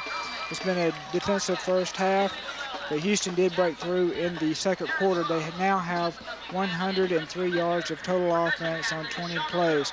Leading the way rushing for Houston with the big 62-yard touchdown carry is number 28, Harrell.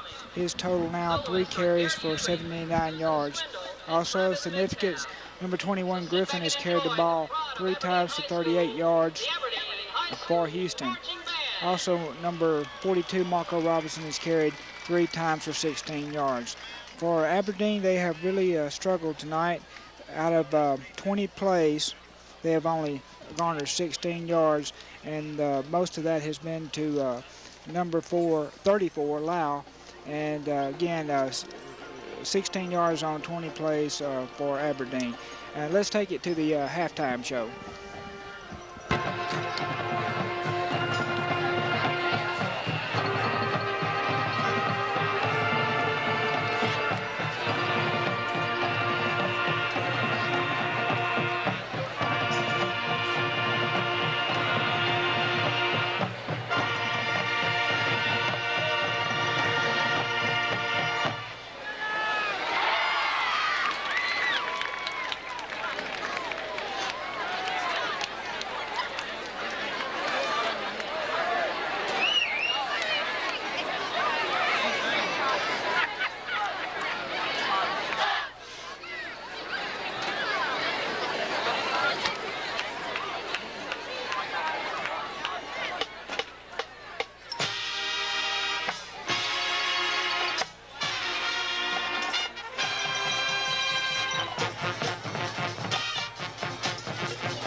Ladies and gentlemen, for your halftime enjoyment, the Houston Topper 5 Marching Band proudly presents music of the Beatles.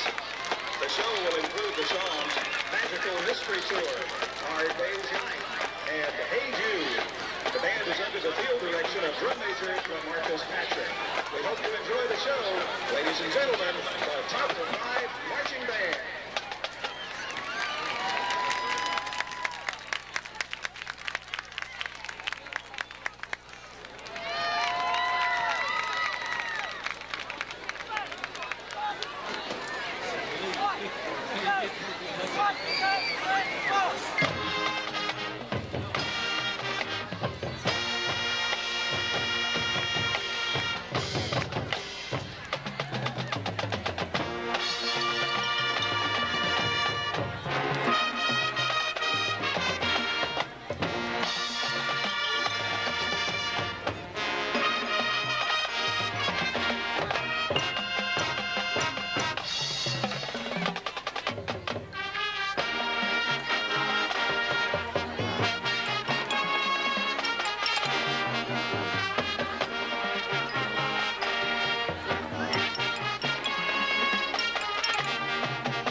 like to announce that the Houston Hilltopper Junior Varsity team will have their first game here Monday night.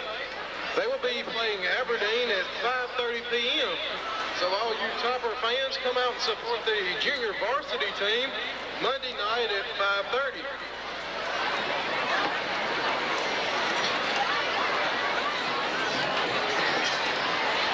The Houston 8th grade junior high football team will be having a little fall jamboree tomorrow in Guntown.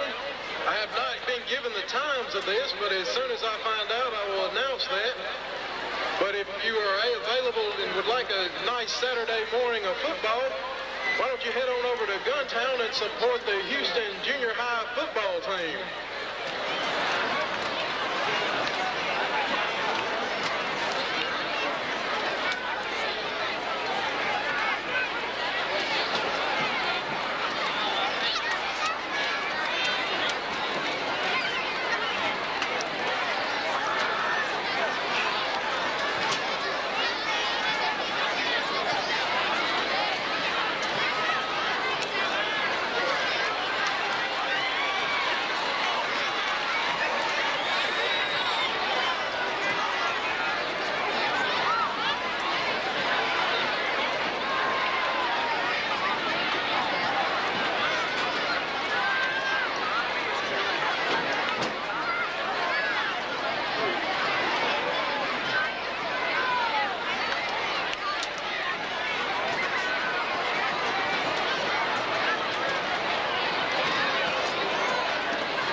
At this time, I'd like to announce the coaches of the Aberdeen team. They're under head coach Lee Doty, with assistants David Sistrunk, Fernando Davis, Patrick Mathis, Stanley Rogers, Sam Blaylock, Bob Johnson, and Thomas Clay. While the 2000 Houston Hilltopper football team is under direction of head coach Rusty Funk, assistant coaches Terry Coggin, Kenny Burton, James Thomas, Joe Williford, Jason Coker, and Wayne Mahan.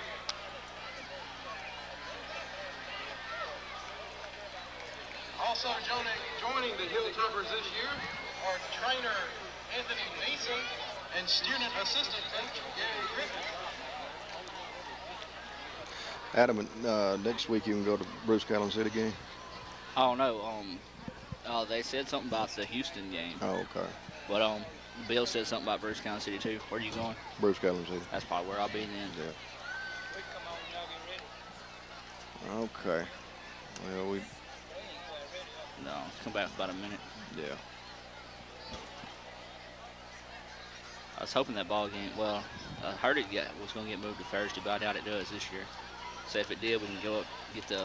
Get the academy lower. That's pretty ticky right there. Yeah, really. I read about it in the paper today. I saw that.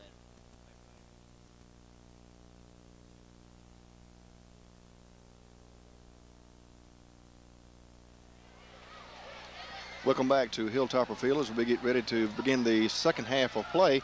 The Houston Hilltoppers out in front by a score of 6-0.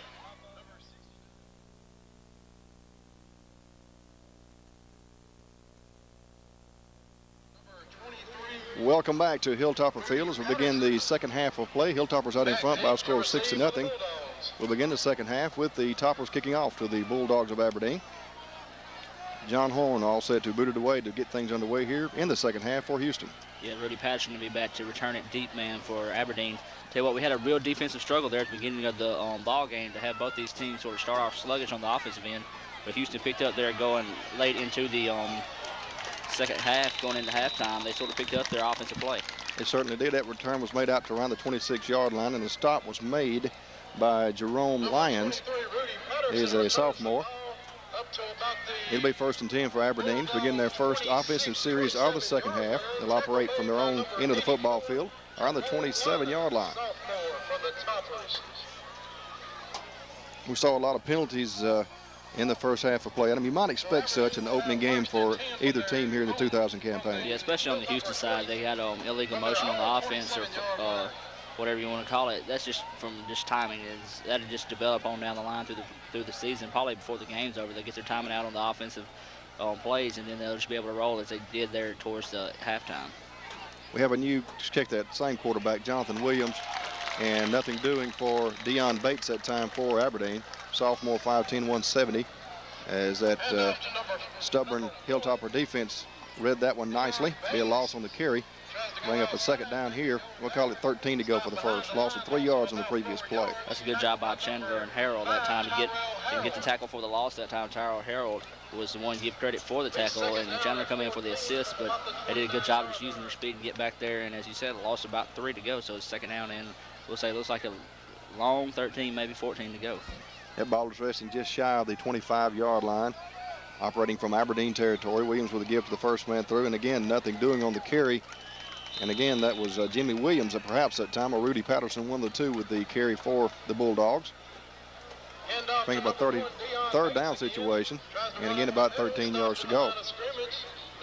That was Hartwig that time on the tackle leading the way. But right there, that's just an example of the defensive line just showing their power and just clogging up the holes and stopping them as soon as he gets there. Right now, the run is not producing anything. It's possession down, as you said, third down and a long way to go for Aberdeen.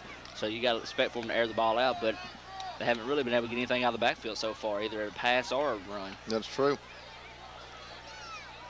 Full house backfield for Williams. Long snap count. Williams in trouble. Is going to be ridden down around the 19. Good read defensively on the part of the Hilltoppers. Once again, big loss on the sack. Bring up a fourth down, definite punting situation here for the Bulldogs.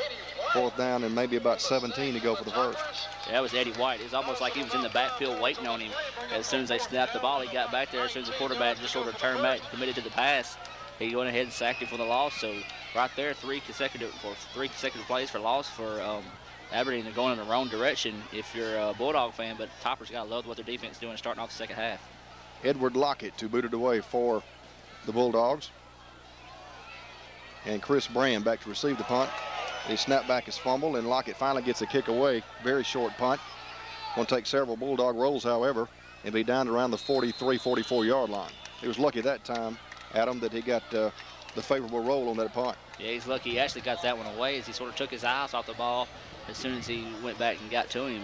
He was lucky just to get it away and get it kicked up. But good job of him just being able to pull off what little bit he did. But that's good field position for the Toppers starting off here. Their first possession of the second half. So let's see if they'll be able to momentum still on their side here on the offensive side of the ball. They will start their series from Aberdeen territory, as you mentioned, around the 44, where it will be 1st and 10 for Houston. First series of the second half for the Toppers. McCullough puts a lone set back in the backfield. Man in motion from right to left. Give goes to the first man through. On the left side with plenty of daylight. And this is going to be Antoine Harrell with a carry for the Toppers. Out over the 30-yard line of Aberdeen to around the 29. Plenty of room for a Topper first down. Yeah, and that's Dion Bates that time coming off a block, and they'll pick up the touchdown or the tackles or touchdown saving tackle, I guess you can say, for Aberdeen. But there's another big play right there for Houston. So it looks like they're still got momentum, or they're running on full right now on the offensive side. And that's a good play right there to open up the first play of the second half. That will move the chains across the way, 1st and 10, as the Toppers will get a fresh set of downs to operate with here. McCullough, same offensive set, been in motion in Robinson from left to right. Give goes to the first man through. And once again, I think this may be Harrell with the carry right up the gut there. Positive yardage on the carry that time. Bring up a second down. We'll give him 4 to go for the first. Pick up of 6 on the previous carry. 2nd and 4 facing Houston here. Tell you what, it's a bright spot right here tonight. You got to look on down the line for the future. This kid running the ball right now is only a 9th grader, so that's really impressive tonight. He stepped up being a 9th grader playing, I guess you say, primetime football here, being one of the main men for the Houston offense. He doesn't play like a freshman, does he? I tell you what. 2nd down and 4 for the Toppers inside the 25 of Aberdeen. Aberdeen stringing a lot of men across the defensive front as usual, trying to stop the run. Inside give goes to the first man through, up near first down yardage, out over the 20-yard line of Aberdeen. Judging from this angle, should be enough to justify a Hilltopper first down. We'll have to wait for the official spot of the ball after the carry to see if indeed the Toppers have picked up another first down. Perhaps it's a little short. I believe that's going to be about a couple inches short right there, so they're going to not even bring the chains out. So it looks like about 2 inches to go. Quick update, had a little call in halftime over at Calhoun Academy. It's going to be 13-6. Said it was tied. Well, Central Holmes, as they're playing, said it was leading 7-6 until like 3 seconds to go until halftime. They just sort of threw up a Hail Mary. He's able to get the last touchdown in to go up 13-6. So a pretty good ball game going over in Calhoun County. Of course, we hope to hear some more scores from Bruce or Calhoun City, see how well they're doing also. And Vardaman as well. I think they are going to bring the chains on here, and they will, to see if indeed the Toppers have run the first. This is extremely close. We'll say they're going to be about a link or two short here. I don't believe they're going to be able to make this one here. Get a good measure. I think you're exactly right, Adam. Just a matter of inches, less than a foot to go for the first. 3 or 4 inches. Houston will be Third down. Hilltoppers in great shape here, driving the ball right down the field on the Bulldogs in their initial offensive series of the second half of play. Third and less than a foot to go for the Toppers, operating from the Aberdeen 20 between the hash marks, closer to the left hash mark. 8 minutes and 5 seconds remaining in the third quarter. It's Houston 6, Aberdeen 0. Yeah, you made a good point there. Houston really hadn't had to put the ball much in that, put the ball in the air much here early in the ball game or here late, because they're doing such a good job running the ball. Their linemen really truly just showing how strong they are and physical they are, just opening up holes, able to get their guys. They just broke free for the easy runs. And that carry was made by Tyrell Harrell, running back junior.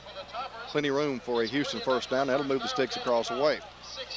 Move the ball inside the 15 or right at the 15 of Aberdeen. Toppers knocking on the door here early in the second half. I believe we have a timeout on the field. That will be the case. Charge to Aberdeen. They're first here in the second half of play with 7 minutes and 38 seconds remaining in the third quarter. Houston 6, Aberdeen 0. Adam, anything else you want to talk about as far as SEC action is concerned? We mentioned a few of the local Calhoun County teams in action tonight. That Vardaman-Morville game is being played at Morville. The Rams starting their 2000 campaign on the road this year. Don't know a whole lot about Morville. How about you? I haven't heard much out of Morville, but I've heard a lot of excitement coming out of Vardaman, this being Odie senior season. Of course, you had to look at the line situation. They lost a lot of linemen. Of course, you know, Coach over there is going to be able to have a lot of good players come in and play big. And, you know, those sort of, call them Tater boys, I guess you could say, out there in Tater Town. They're going to be good, strong, physical running back, linemen. And you got Odie. He just makes things happen. That's the way Odie is. Coach Mark Bray, head coach at Vardaman, always does an excellent job with the Rams, usually always getting in the playoffs. Okolona is at Calhoun City tonight. Mike Ray always doing an excellent job with the Wildcats as well. Yeah, this year I've seen them put in a few plays of the option. I'm talking about that. Of course, we saw Bruce run that a lot last year. They got LaDuane Pratt. I guess he played quarterback last year, moving to the running back position. Did not play in the scrimmage that I saw him play against Water Valley. So he's going to be a big asset. But Calhoun City looked good against Water Valley, so that's going to be another team. Vardaman is going to have to look on down, probably a north half matchup there. Bruce Trojans with a new head coach and Rudy Pope are on the road as well to begin their 2000 campaign at Pontotoc tonight. Yeah, Bruce is going to be one of these questionable teams. They got a tough schedule opening up, but their division right now is really not that tough. Of course, we saw Boonville had a big win already this season, and you got to come to expect that out of Boonville, as I believe they won 47-0 over Faulkner. So Faulkner's not in their division, but still Boonville's going to be a powerhouse, and Bruce is just trying to get it together and play behind Roman Moore defense. He's going to be the key man for Bruce this year, trying to step up and play big. First and 10 Hilltoppers from the 15 of Aberdeen. Give goes the first man through. Nothing doing on that carry for Tyrell Harrell, again the junior running back for the Toppers. Be a loss on the play. Good defensive pursuit, penetration as far as the Bulldogs are concerned. That's one thing they've been able to do. Whenever Houston gets a little bit of roll going or flow in their offense, they call a timeout and just sort of take time and get everybody back on the same page and sort of come in with a good stop, as they've done so far. Good throughout the ball game. As there's a loss of 1 on the play, it'd be second down and 11 to go. But you can't really do that often. You run out of timeouts, and Houston's just a team right there. They're going to probably have more rolls than they are. You are going to have timeouts. Scott Gann replaced Chris Griffin. McCullough wants to throw right side. Got a man overshot him. Intended for Caleb Chandler, the senior tight end for the Toppers. Just led him too far that time. We've seen that on several occasions, too, on the part of both quarterbacks here tonight, Adam. Yeah, it's just going to take a little bit getting used to timing on down the season, I guess you can say. McCullough's the kind of quarterback that one night he's going to come out, he's going to tear you up. One night he might not be having a good night, but he can be still losing in a ball game, 6-0, and come out with one of the biggest passes and have a good reception. So McCullough's a good quarterback. He's able to get things done when they need done, and he's just consistent, although he's not too consistent. I believe 0 for 5 or 0 for 6. But give him all the time, and he's going to mature. Well, not really mature. He come in last year, had a good season, but get his timing down and everything. He'll be real tough on down the line. He brings a lot of senior leadership to this Hilltopper squad. McCullough with a give on the right side of Marco Robinson. He is hammered in there by 2 or 3 Aberdeen defenders, maybe up to the original line of scrimmage. I'm not sure. He was cut down after a gain of 1 or 2. That one had to hurt, and Marco's a little slow about getting to his feet. Maybe he's okay. That will bring up a 4th down. I think perhaps that Coach Rusty Funk has elected to go the field goal route here. I'm not sure, which is really not a bad option when you have John Horn as your field goal kicker. We saw him miss the PAT earlier. He'll try to make up for it here, I'm sure. So he's got a good one to go here. It'd be a good time to just take and go up 9-0 with 6:18 to go. That ball's going to be held down around the 21-yard line, making it a 31-yard field goal attempt for Horn.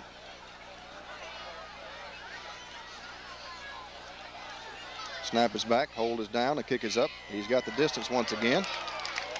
This time is good. Horn tacks on 3 points with a successful 31-yard field goal to make it a 9-0 contest. Houston 9, Aberdeen 0, with an even 6 minutes remaining in the 3rd quarter. Let's cut you back to a station break. You're watching Topper Football on Houston Cable System Channel 6. Back in a moment.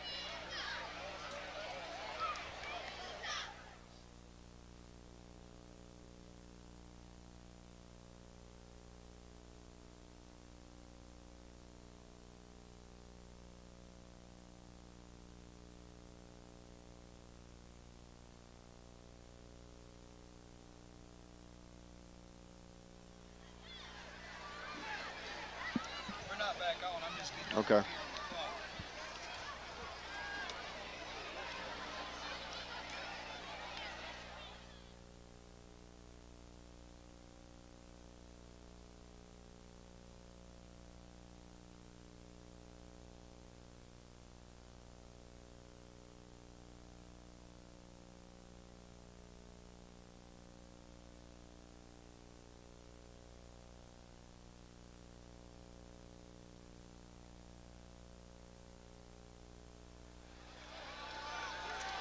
That last scoring drive, as far as the Hilltoppers are concerned, that culminated in the field goal by John Horn, consisted of 7 plays, 28 yards, and it consumed 4 minutes off the time clock here in the 3rd quarter of play.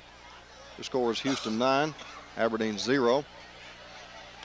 Horn to kick it away for the Toppers once again.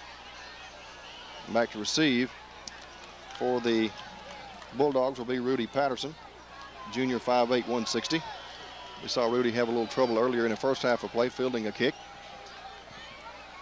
Horn gets a kick away. It's going to be fielded around the 13-yard line. He's down at that point, went down to one knee. Dion Bates fielding the kick for the Bulldogs. Junior, 5'10", 170. Had to go down to his knee to field the kick, and Adam, he was ruled down right there.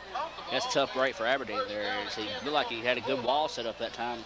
That would cut across the field and might have found a couple of key blocks and maybe will bust it open. But either way it goes, there's a break for the Toppers there as they got him pinned within the 20. I believe it's going to be marked down around or within the 15, break it down about the 13. And once again, I think we have an official heat timeout on the field. While we do, let's go over some of these proud Hilltopper sponsors. They consist of Union Planters Bank, Griffin Motors, Pylon Wholesale Furniture, Classic Exteriors, Vinyl Siding, King's Tire, Custom Auto Accessories,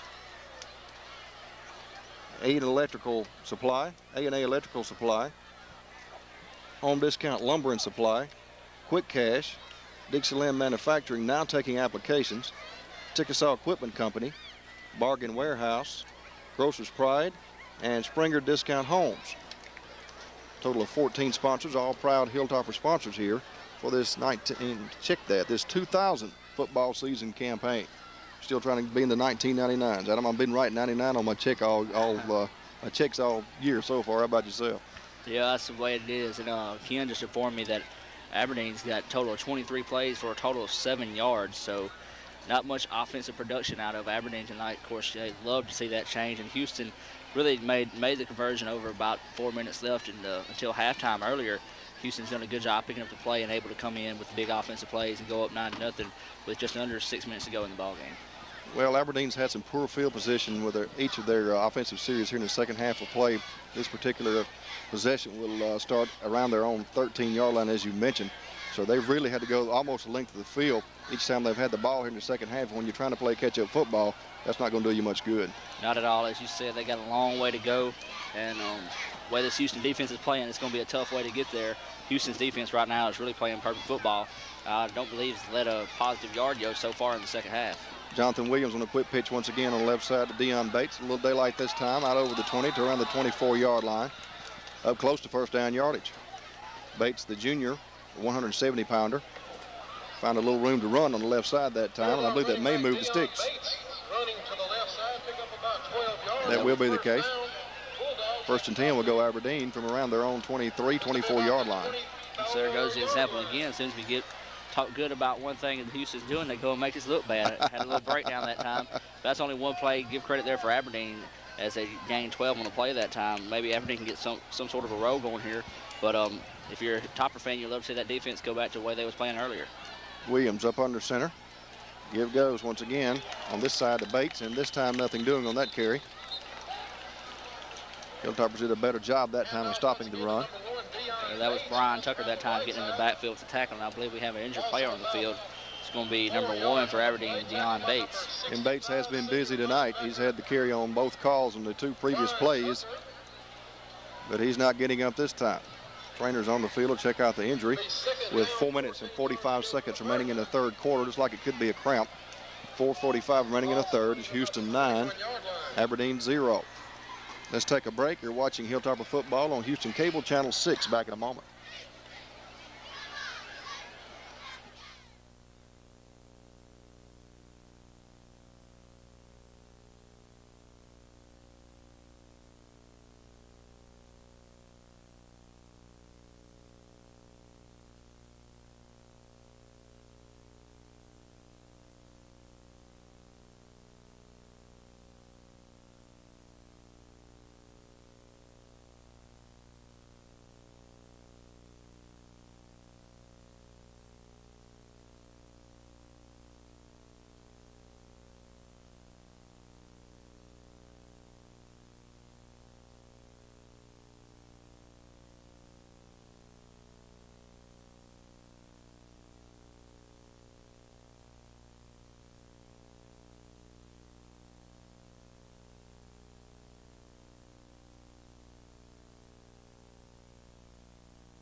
And Deion Bates has been assisted off the field across the way. Hopefully he's going to be okay. It'll be a second down here for the Bulldogs and about 12 or 13 yards to go from around their own 20, 21-yard line.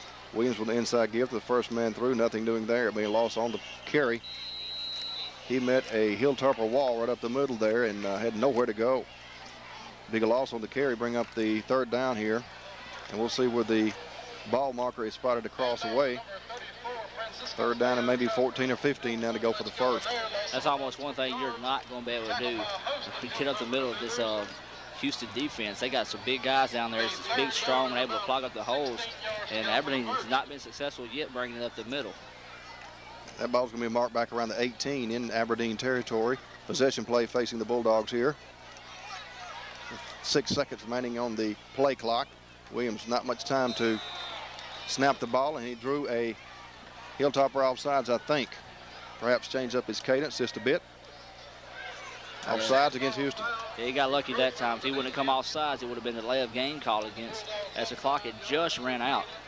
So there goes a break for Aberdeen. So still possession play, third down, 11 to go for the Bulldogs. They'll move the ball out to around the 23-yard line. Still operating from Aberdeen territory, mind you. 3 minutes and 45 seconds left in the third. Again, it's Houston 9, Aberdeen 0. Houston still showing at 4-4 defensive alignment. Now move the linebackers up. Show a 5-52. Now they're shifting the linebackers back and forth. And the whole defensive line as well. Williams wants to throw. Rolls left, slips down. Is going to be hit and hammered down. Penalty marker down. I don't think the official meant to throw the flag that time, Adam. Just wanted to spot the ball where Williams dropped down to a knee, and he was down at that point.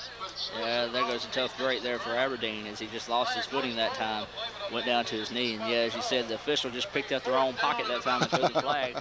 So I guess that good break there for the Toppers is they thought the flag might have been thrown, but I don't know what the official would have been able to call if he was going to call anything. Edward Lockett back to booted away for Aberdeen once again. And once again back to receive the punt for Houston will be Chris Brand. Lockett gets the punt away, end over ender. Fair catch being signaled by Brand around the 43-yard line in Aberdeen territory. So the Toppers once again will start this series in great field position, operating from Aberdeen territory around the 43 or 44-yard line. Yeah, they also have these 4 guys in the backfield that time around the ball, so Aberdeen's fortunate to get that kickoff, but good job that time by calling the fair catch for Houston. They've in good field position. It's really been the case the whole second half. They've pinned back earlier in the ball game. Really now having no problem with field position and moving the ball against Aberdeen in the second half. They've really played on a short field here in the second half of play, as you mentioned, usually inside the 50-yard line in Aberdeen territory. They only have like 43 yards of real estate ahead of them here for pay dirt. 1st and 10 will go the Toppers. McCullough, split backfield formation, 2-man set, wide out to the near side. Pitch sweep on the near side. It's going to Ivy, I believe. Let's check out the ball carrier that time as he's finally brought off his feet around the 40-yard line. Quarterback Jim McCullough pitches the ball to number And that's going to be Antoine Harrell with the carry for Houston. Pickup of maybe 3. Make up a second down here and 7 to go for the first. See what he did a good job running that time. Lost his shoe on the first where it looked like they had him stop in the backfield, but he's able to keep his feet moving and twist and duck his way to pick up, looks like 3 to 4 yards. We'll say second down and long, 6 to go for Houston, but good job that time by the running back, just able to make something out of nothing. McManus checks in replacing Griffin. 2nd and 7 here for the Toppers from inside the Aberdeen 40. Penalty marker down. Here goes the first man through, still on his feet, finally tackled around the 36. I believe that's going to be a little backfield in motion that time, Adam. I caught that one, I think. I believe you're right, and that's just another one of them getting the timing patterns right on offense. Some guy going a little too early from what the snap is supposed to be.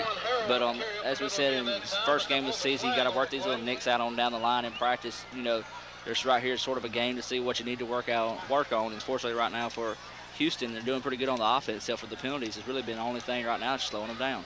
It's going to cost them 5 yards of real estate. The ball's going to be marked back around the 44. Second down and about 11 to go for the first here.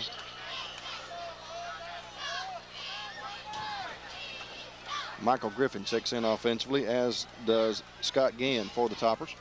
Coming to the near sideline here is Antoine Harrell. 2nd and 11 here for Houston. Robinson in motion. McCullough wants to throw, passes away. It's going to be caught and ridden out of bounds across the way. Great catch on the part of Scott Gann. He's a junior wide receiver for the Toppers. Nice grab on his part. Yeah, there's McCullough that we're used to seeing right there. Just a quick turnaround, rollout pass. As you saw there's an example of his arm. He's got great strength and accuracy. You know, if he keeps playing like this on through the season, this probably won't be his last season to play football. You know, I'm impressed with him already in the season as well as I was last season. Well, in McCullough's defense, we talked earlier about, but some drop passes. Well, he's really, for the most part, put the ball on the money so far here tonight for the most part, as I said. But, you got to have a little help out of your receivers. They got to catch the ball when you get it around their general vicinity. It's their responsibility if you get it in their hands. 1st and 10 will go Houston from inside the 30-yard line of Aberdeen. We have a timeout on the field charged to the Toppers with 57.4 seconds remaining in the third quarter. It's Houston 9, Aberdeen 0.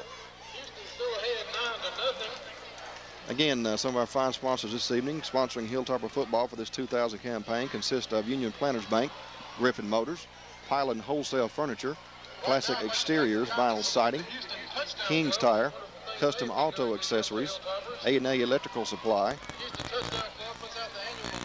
Quick Cash, Dixieland Manufacturing, now taking applications, Chickasaw Equipment Company, Bargain Warehouse, Grocer's Pride, and Springer Discount Homes. Total of 14 sponsors, bringing you Houston Hilltopper football this season on the Houston Cable System Channel 6.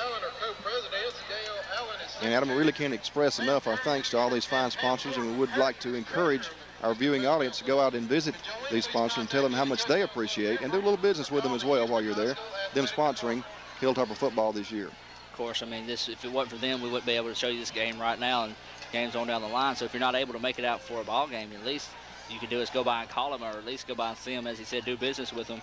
I know I do business with King Tires. You can't beat those guys out here in Houston. Reggie, a good friend of mine, but as you said, go out and thank these guys for sponsoring Houston football. McCullough wants to throw over the middle. Pass is caught. Great grab on the part of Marco Robinson down around the 12 or 11-yard line. I'll tell you what, that was a good read on the part of McCullough that time. He was feeling some major heat up the gut there. Managed to get the pass away, and a great catch on Robinson's part. Tell you what, McCullough was throwing that ball on its way down that time, and that's what we talked about earlier. McCullough, he's got a good, strong arm, and it's going to take a lot. You have to get there before he even puts his arm in motion before he can get the ball out there. That's a good job by McCullough, and with the connection on the other end, being able to pull in the reception for the first down, 2 consecutive first downs in a row. You pointed out a certain sponsor a moment or two ago. I'd like to point out Griffin Motors, Mr. Raymond Griffin over there. I just purchased a new pickup from him here this year. And go out and see Mr. Raymond and staff, and they'll fix you right up with a brand new Dodge or Ford vehicle out there. Here goes the first man through on the left side. Minimal gain on the carry. That time that was Michael Griffin, I think, with the carry. It was the case. Gained about 4 or 5 yards on the carry.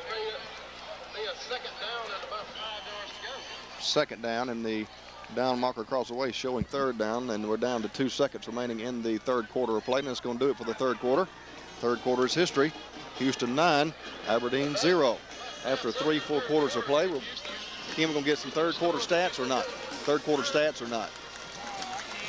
Okay, we'll have some third quarter stats coming up for you in a moment. Let's take a quick break. We're watching Topper football on Houston Cable 6. Back in a moment.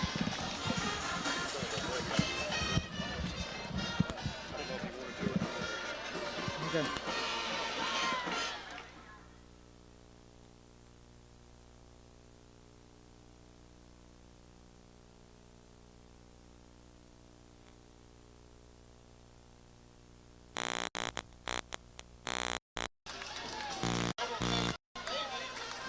For sponsoring the $225 award.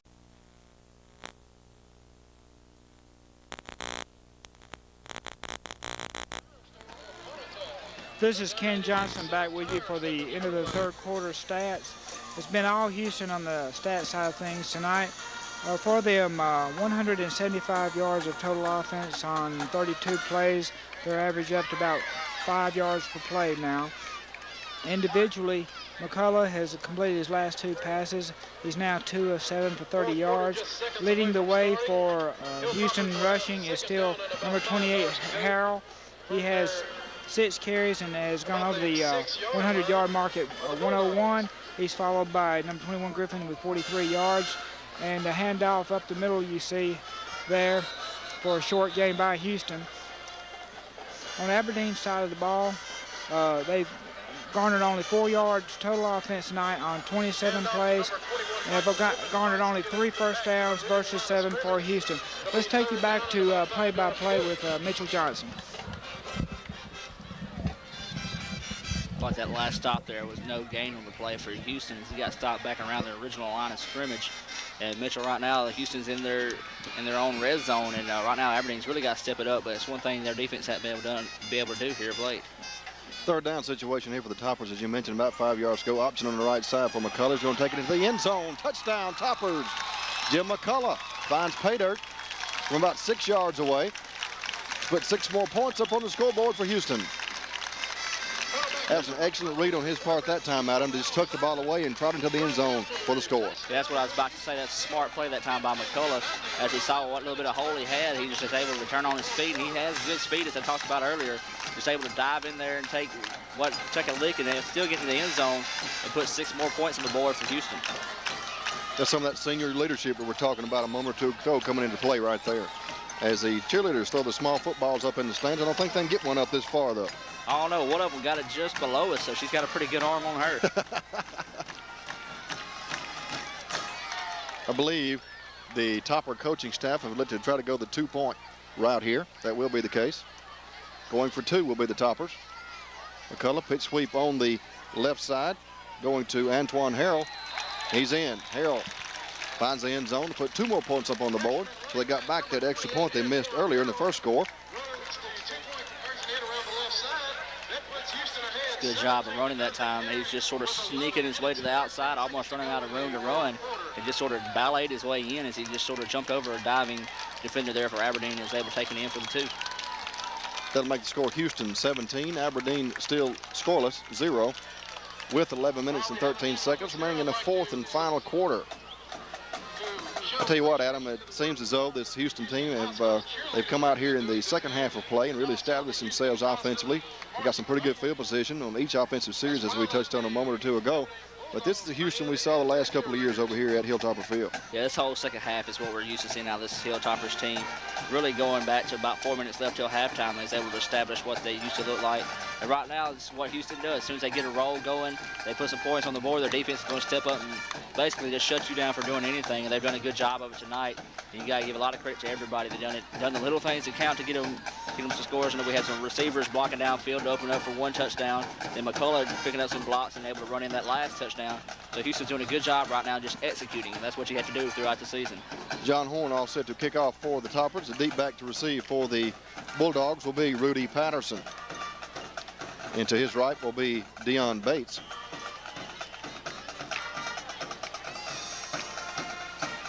Horn gets a kick away. This will be Bates fielding it at his 11-yard line. On a return. Taken down around the 23. Pretty good effort as far as the Hilltopper special teams unit is concerned to get down there and make the tackle rather quickly. It'll be 1st and 10 for Aberdeen now. They'll start this series from around their own 22, 23-yard line. If I'm not mistaken, this is probably the best position they've had the whole second half. I know they've been pinned within the 20 a bunch of times. They really haven't been able to do anything from there. I think the furthest they might have got out might have been close to the 40-yard line at the most. So Houston's defense really getting things done here, closing up this Aberdeen offense the second half. 17-0 your score here in the 4th quarter of play. As the Bulldogs break huddle now, work their way up. You hear the Houston High School marching band getting fired up in the background here, doing a nice job here tonight. Penalty flags down before we can get a snap away, I think. Flags all over the place. I see 1 in the defensive backfield, 1 in the offensive backfield, and 2 in the offensive line or defensive line. There's no telling what's going to come out of this mess right here. Houston's pointing like it's against Aberdeen, and it is. Illegal procedure call against Aberdeen. Be a 5-yard assessment. 1st and 15 now facing the Bulldogs. I guess Aberdeen wasn't used to starting that far up, so they just want to go ahead and back up that time, get used to where they've been starting the whole second half. I'm not sure they had that exactly in mind, Adam. I'm not sure. But at any rate, it will be a 5-yard assessment. This ball is going to be marked now around the 18-yard line. Jonathan Williams. 2 men set in the backfield, split set, wide outs left and right. Williams wants to throw. Draw play. Trying to get somewhere to run. Is going to be ridden down from behind. Really nothing doing on that play. And you can credit Brian Tucker, linebacker defensively, senior, with a stop for Houston. Major loss on that sack. Bring up a 2nd down and about 20 yards to go now for the Bulldogs. Right now, it's just come to the point where Aberdeen's got to start airing the ball out and try to make something happen. Gamble a little bit on the offensive side of the ball. Time right now is on the side of the Hilltoppers, up 17-0. And as we said, they come out sluggish the first half. It really stepped up big offensively and defensively the second half. They certainly have.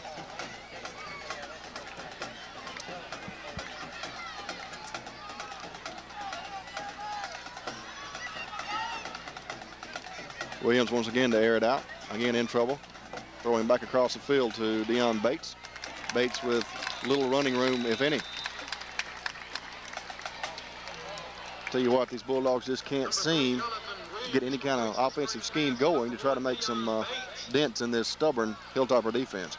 Tell you one thing for Houston, they really can't keep their shoes on. This has been the 3rd consecutive play in a row. Somebody's coming out of their shoes. So probably these guys some new shoelaces or something. But Houston, that's the only flaw I guess you can say they had on the night on the defensive side right now in the second half.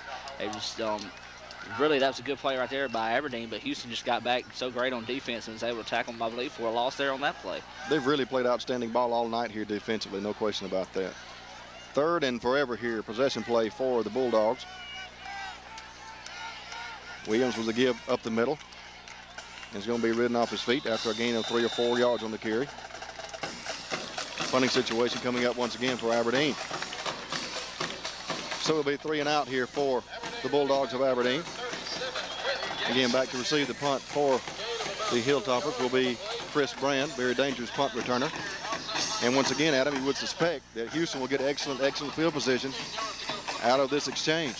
Well, I really don't know for sure if they've been backed up out of their own territory tonight, or if the ball's even gone past the 50, if any, besides the kickoff for the Toppers tonight. But as I said, they've cut this whole field in half tonight. They're really doing a great job on offense and defenses, and really executing what they're needing. There we go again, starting off fairly decent field position. But one thing I noticed right here, you got to give credit to the fans. They come out and support these guys. These guys are performing for them tonight, 17-0. As you can take a look below us, we got a packed house, almost sitting room, and over they got them lined up against the fence. So a big crowd coming out tonight for Houston, and really proud what they're seeing out there, guys, with the execution. No.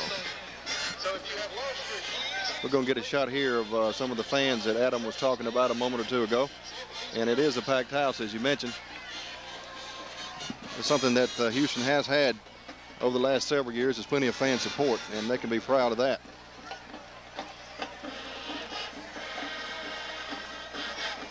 Tell you what, I've covered a couple of junior college games with a certain radio station around the Boonville area, and they don't have near this kind of attendance in any of their games, I can tell you that. McCullough wants to throw. Pass over the middle is almost caught, incomplete.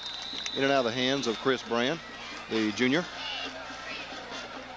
Tell you what, credit McCullough that time, standing in the pocket. He just had guys diving all around him. He was able just to dance his way up and be patient and look for the guy down the field.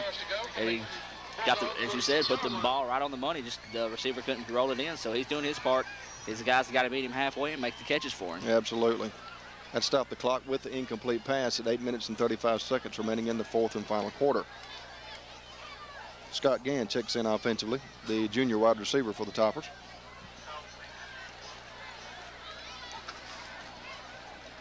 Second down, and once again 10 yards to go from the Aberdeen 46-yard line. Inside give goes to the first man through. Rumbling down the field. Nice run on individual effort on his part. I believe that might have been Tyrell Harrell, the junior running back for Houston. That will be the case. Yeah, Tyrell did a good job of running that time. He just left the trail of Bulldogs behind him as they was all laying on their butts. As he just did a good job putting his head down, keeping his feet moving. And that's what you like to see out of big guys like that, just big physical running. Picked up about 9 yards on the carry, bring up a third down situation here, and about 1 to go for the first. Clock is on the move, under 8 minutes remaining now in the ball game.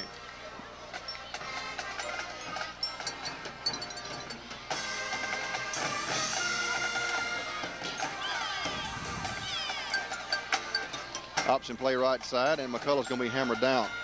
Really got clothesline there. He wanted to pitch back to his trail back, in this case Marco Robinson coming on the right side.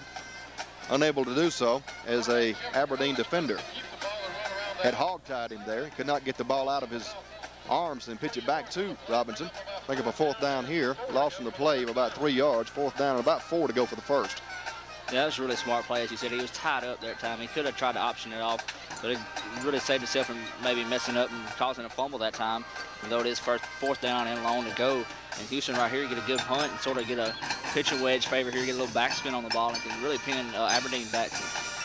John Horn back to booted away. Nobody deep to receive for the Bulldogs. The punt block will be on, and Horn's in trouble. A one hopper back to him. Rolls right, wants to throw, passes away, incomplete. I tell you what, John really didn't have a lot of options that time, Adam, as he was really feeling some major heat by that Aberdeen special teams unit. As I said, the punt block was on, nobody deep to receive, and he had a one hopper back to him, so he didn't have a whole lot he could do that time. No, not much he could have done. He just did what he could out of it. But, the result of that is the best field position Aberdeen started with this whole second half. They're right on the 39-yard line, so let's see if Aberdeen can take and use this and just try to pick up a little bit of momentum going into the next ball game. Of course, you don't want to go ahead and assume this early that Houston's won it, but looking at the scoring way Aberdeen's playing tonight, not in much of Aberdeen's favor to be able to come back in this ball game, but maybe they can just get some positives to build on for next week. First and 10 will go the Bulldogs, operating, as you mentioned, from their own 39-yard line from the left hash mark.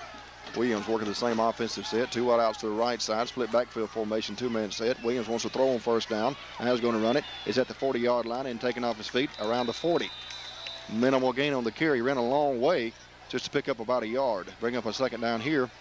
We'll give him 2. Second down and 8 to go for the first. A long 8. You know, that's just the stingy defense that Houston's playing tonight.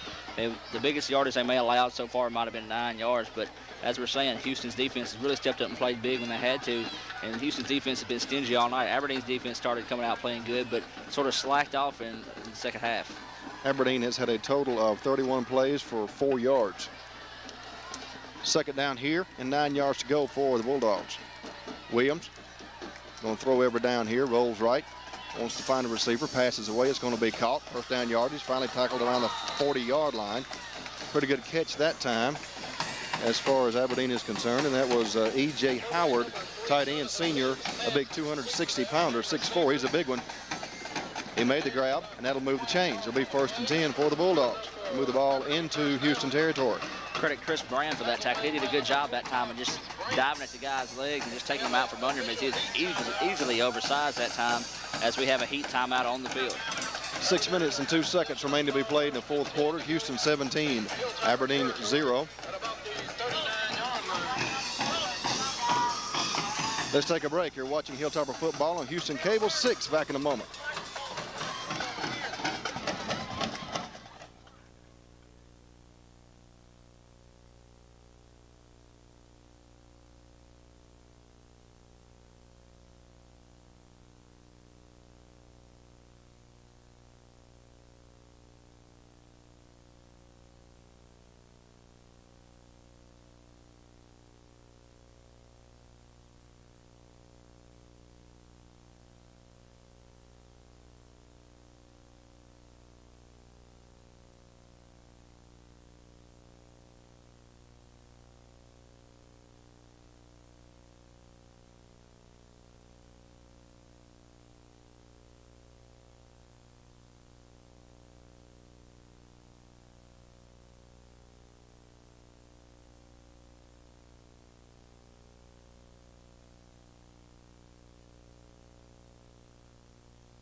Just under 6 minutes remaining in the contest. 1st and 10 will go the Bulldogs from the Houston 39-yard line. Williams working with the same offensive set. Houston showing about a 5-man front. Pass is in the air. Partially deflected and intercepted. Was he out of bounds? Out of bounds. Good effort on the part of Chris Griffin. He's a defensive back senior for the Toppers. But he was out of bounds when he made the grab. He'll bring up a second down and once again 10 to go. I guess he was just practicing for on down the line that time as he was clearly out of bounds. If the track would have been out there, he would have been on the track. But good job, as you said, just focusing on the ball. And I guess you say Houston defense even executing out of bounds. Would have been in bounds if been up the interception. But what much more can you say tonight? It's really been a defensive story for Houston. The offense come out struggling earlier, but the defense really picked up and carried them on their back tonight. No, I agree. Second down and 10 facing the Bulldogs here. Mix up in the backfield. Problem with the handoff from Williams to the running back. Could have been a fumble, I'm not sure. I think Aberdeen will maintain possession, however. We'll bring up a third down, and again 10 yards to go. No gain on the fumble play. Perhaps a loss. It will be a loss of a yard. 3rd and 11, we'll call it. A long 11. 5 minutes, 21 seconds left to go in the game. This is the first time Aberdeen's cracked the 50-yard line, so they hadn't really been able to take advantage. As Houston's going to call a timeout here. I guess everybody get back on the same page of the offense and sort of settle everybody down as they're going to come to the sidelines here, calling a timeout. Well, I tell you what, if we had to choose an MVP for the game, which we usually do, I would be willing to just give it to the whole defensive unit. What do you think? That's what I was just thinking myself. It'd be a tough call just to name one player. As really, I'd have to agree with you. Just give it to the whole defense of Houston. They've come in and played big, as we just said. Coming up whenever the offense couldn't produce anything. They come up big and was able to stop Aberdeen's offense throughout the whole ball game. So credit the Houston defense. I guess you say everybody MVP tonight on the defensive end. William, we're going to be able to have a post-game interview. Are we wired for that tonight? Think so? Okay, we may get a post-game interview or two on the field after the game. Let's interview the Hilltopper mascot. What do you think, Adam? That looks pretty good to me, but I believe it's going to be pretty tall. Yeah, I mean, if you get that one. 3rd and 11 when we resume play for the Bulldogs. Yet to put any points on the scoreboard. 17-0 your score. As we've talked about on several occasions here in the second half, Houston really came out in the second half and just took control of this contest from the get-go. They have had excellent field position, seemingly with each offensive series here in the second half, and they've capitalized on a couple of occasions. John Horn had a 31-yard field goal to begin the scoring in the second half. Quarterback Jim McCullough on a option play to right side hit pay dirt as well. 17-0 your score. Early movement across the line, and the yellow hankies hit the field. Tell you what, these officials from time to time do tend to get flag happy, especially in the late going in these early ball games. Well, that's one thing I stay on, you know, the officials. A lot of times they let some calls go. But these officials have done a good job tonight. They've let the guys play, really hadn't let anything get out of control. So both these teams really hadn't got out of control that bad, and really hadn't seen any mouthing off or anything. True. The officials have got a good call ball game. It's been a clean ball game throughout the ball game. So this has been an all-around good ball game, both the officials in Houston. And credit Aberdeen. This is a tough team right here for Houston. They come out early looking pretty good on defense. But this is going to be a good practice for them, as this is a non-division game, I do believe. So credit is playing a tough team and help them on down the line. Timeout call by your signal caller, Jonathan Williams. Aberdeen calls for a timeout with 5 minutes and 17 Let's take a break. 5 minutes, 17 seconds remaining. You're watching Topper Football on Houston Cable 6. Back in a moment. Again, announce the Houston varsity cheerleaders for this year.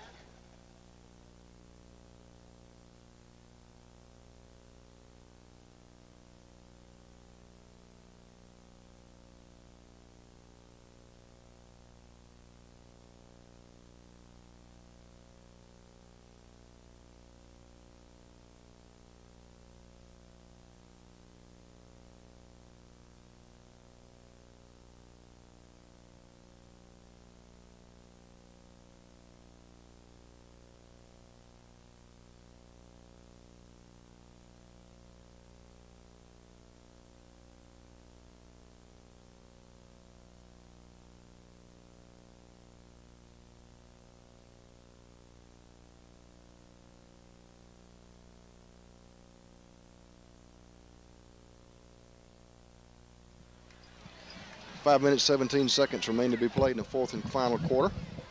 It's been all Houston here in the second half of play. Third down situation facing Aberdeen, and about 15 or 16 to go for the first, operating from Houston territory around the 46. Williams wants to throw in the pocket. Pass over the middle is going to be incomplete. Almost made the connection with the intended receiver Deion Bates that time. Bates could not come down with it, however. Bring up a fourth down once again, and once again a punting situation for the Bulldogs. Yeah, I think if Griffin would have been looking for the ball that time, I think he was just looking for maybe hit of the game as he was sort of squaring up, hoping that the receiver would pull in the ball. But if he would have been looking up that time, he would have picked that one off. But, hey, you can't count that against them. Defense, you really can't say much more about them. We've been talking about them this whole second half, and really that's the reason why they've just done a great job tonight. Brand back to receive the punt, and the kick is away. Once again, signaling fair catch around the 23-yard line. I'll tell you what, you really don't know how to appreciate a punt returner or a kick returner until you try to do it yourself, Adam. I used to return a few punts and kicks back in my playing days at the high school level, and, you know, when you've got 3 or 4 special teams unit members coming down on top of you there, really with nowhere to go, and you're trying to signal for a fair catch, it all depends on whether you make the catch or not, whether you're going to have possession of the football. Exactly. I've seen a bunch of times where guys take their eyes off the ball and just taking fumble away, and the other team gets possession. As you said, you got to give these guys credit. The returners, you got 3 guys coming at you full speed, and you're calling a fair catch, hoping they don't hit you. And that could be one of those career-ending things. The guy just decided, well, you know, we're losing 17-0. I want to take and lay this guy out. You know, exactly. That's one of the things right there. You just got to keep solid concentration on to be able to pull the ball in. 1st and 10 Toppers. McCullough with a give to Marco Robinson, loses his footing around the 20. Be a loss on the carry. Marco was trying to find a block or two on the right side. Feet slipped out from under him, resulting in a loss of about 3 yards. Bring up a second down here, and we'll call it 13 to go for the first. The ball is resting around the 20-yard line. 4 minutes and 42 seconds remaining in the fourth and final quarter. Houston 17, Aberdeen 0. Big Calhoun County matchup coming up next Friday night, Adam. I'm supposed to be over there covering that game as Calhoun City will be visiting the Bruce Trojans. Always a big matchup every year. Oh yeah, that's always a good matchup. I believe they call it Schooner River Bowl. I think I'll be out there with you. Of course, I don't know from one week to the next. Me and Bill always talk as I'm coming from Fulton. But I hope to be out there. As you said, that's going to be a big matchup right there inside of the county play. It looks like favored, Calhoun City looks like favored on paper, but you have to throw it out in these situations, game situations. You know, it can come up and one team can just be motivated, come out there and play. It's always just a toss-up in the air between these two teams. It really is, and that is always a very big emotional contest, as you mentioned. And I think Bruce only has like 3 or 4 returning starters from last year's squad, if that many. So they're really in a rebuilding mode over at Bruce this year, under a new head coach, Rudy Pope, as well. Pass over the middle by McCullough to Marco Robinson, is batted away. Pretty good effort that time on the part of Deion Bates for Aberdeen to knock the pass down, bring up a 4th down, and here a punting situation for Houston. Tell you what, if that ball wouldn't have been knocked down, that right there was on the numbers. Exactly. McCullough kid, he's a true quarterback. He's one of these guys right here that he's not going to be one of these guys that either throw the ball 4 miles over your head or 2 miles short. He's been on the numbers all night tonight. He just hadn't had anybody be able to pull it in. But he's doing a good job. He's got good speed. And he's a solid quarterback for this Houston squad. Horn gets a good snap back. Rush was on it. He did get the punt away, however. Very high kick. Will hit and take a Aberdeen roll should be around the 39-yard line. So this will be the excellent field position for the Bulldogs. Try to put something on the scoreboard for their efforts tonight. They have yet to score 17-0 with just under 4 minutes remaining in the ball game here. I'm sure that the Aberdeen coaching staff would like nothing more than for the Bulldogs to maintain a substantial drive and at least get a field goal out of this series. Yeah, you want to put some points on the board just out of respect for your team. You know, exactly. You've worked hard in this ball game. Credit Aberdeen, you know, they've done what they could against this Houston defense, and this Houston defense just done a great job. But you want to come out with some points on the board. But credit Horn that time just to be able to get that kickoff. He had 4 guys around him, sort of popped it up, but still he was able to get it off. So good job of getting the ball away that time. Williams with the misdirection give on the right side. This time the carry's going to be by Jake Henderson. Henderson with a carry, major pickup on that carry. New ball carrier in the backfield for the Bulldogs, Jake Henderson. He is a sophomore, 6-footer, 180 pounds. Bring up a 2nd down. We'll give him 8 on the previous carry. 2nd and a long 2 to go for the first. Talk about another matchup in Calhoun County next week. It's going to be the guy who used to play here, Shane Stafford, will be visiting with his Hebron Eagles, who won last week 58-0, visiting Calhoun Academy. So we'll see if how well he's doing in the academy ranks, I guess you can say, of playing football over in Hebron. Absolutely. Williams in trouble. Eludes a couple of tacklers, still on his feet. He's at the 35-yard line, fighting his way downfield. Going to be hammered down around the 30. He got all he could out of the play. Really had no time to try to set up and find an open receiver downfield. He's feeling some major heat by that front wall of the Houston Hilltoppers. Bring up a 3rd down and less than a yard to go for the first. Tell you what, he took a beating on that one there as he was just bouncing off of everybody's side and just giving that extra effort, trying to make something out of nothing. That ball is marked just shy of the Hilltopper 30, between the 30 and 31. 2 minutes and 39 seconds remaining in this one now, and the clock is on the move. I have a tight end, I believe, or a tackle 1 jumped on the near side for Aberdeen. Illegal procedure against the Bulldogs. That'll cost them 5. They did not need that. Trying to get some points on the scoreboard here in the late going.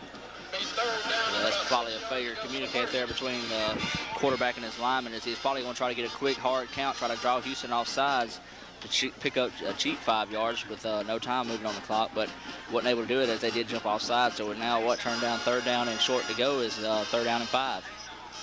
Tough break for the Bulldogs here, trying to establish something to get some points on the scoreboard tonight for their efforts. Passing situation here for Aberdeen as Williams is going to tuck it away, try to get outside. Being chased is at the 40, in trouble. It's going to be hammered down. Ball is loose on the field. And let's see who has recovered here. Houston will make the recovery. And I think you can perhaps credit R.J. Patterson. Is that correct, Adam? I believe you're going to be right on that, but you got to give credit to Williams. He's really doing all he can to keep his team in this ball game. I mean, every time he's rolled back to pass, he's always had at least 2 or 3 guys in the backfield with him from Houston. So he just tried to make a lot out of nothing that time. He had to do it again, as he's done it 2 consecutive plays in a row as we have an injured Hilltopper on the field.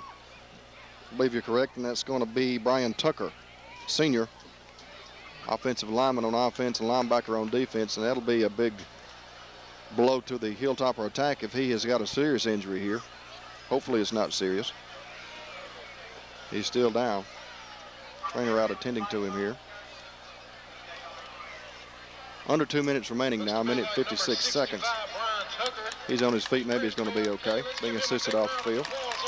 Brian Tucker's played a great ball game here tonight. Houston trainer Anthony Neeson taking care of the injured Tucker. Houston will have control of the ball, first down and 10. It'll be 1st and 10 for the Toppers when we resume play from around their own 35. 56 seconds remaining in the game.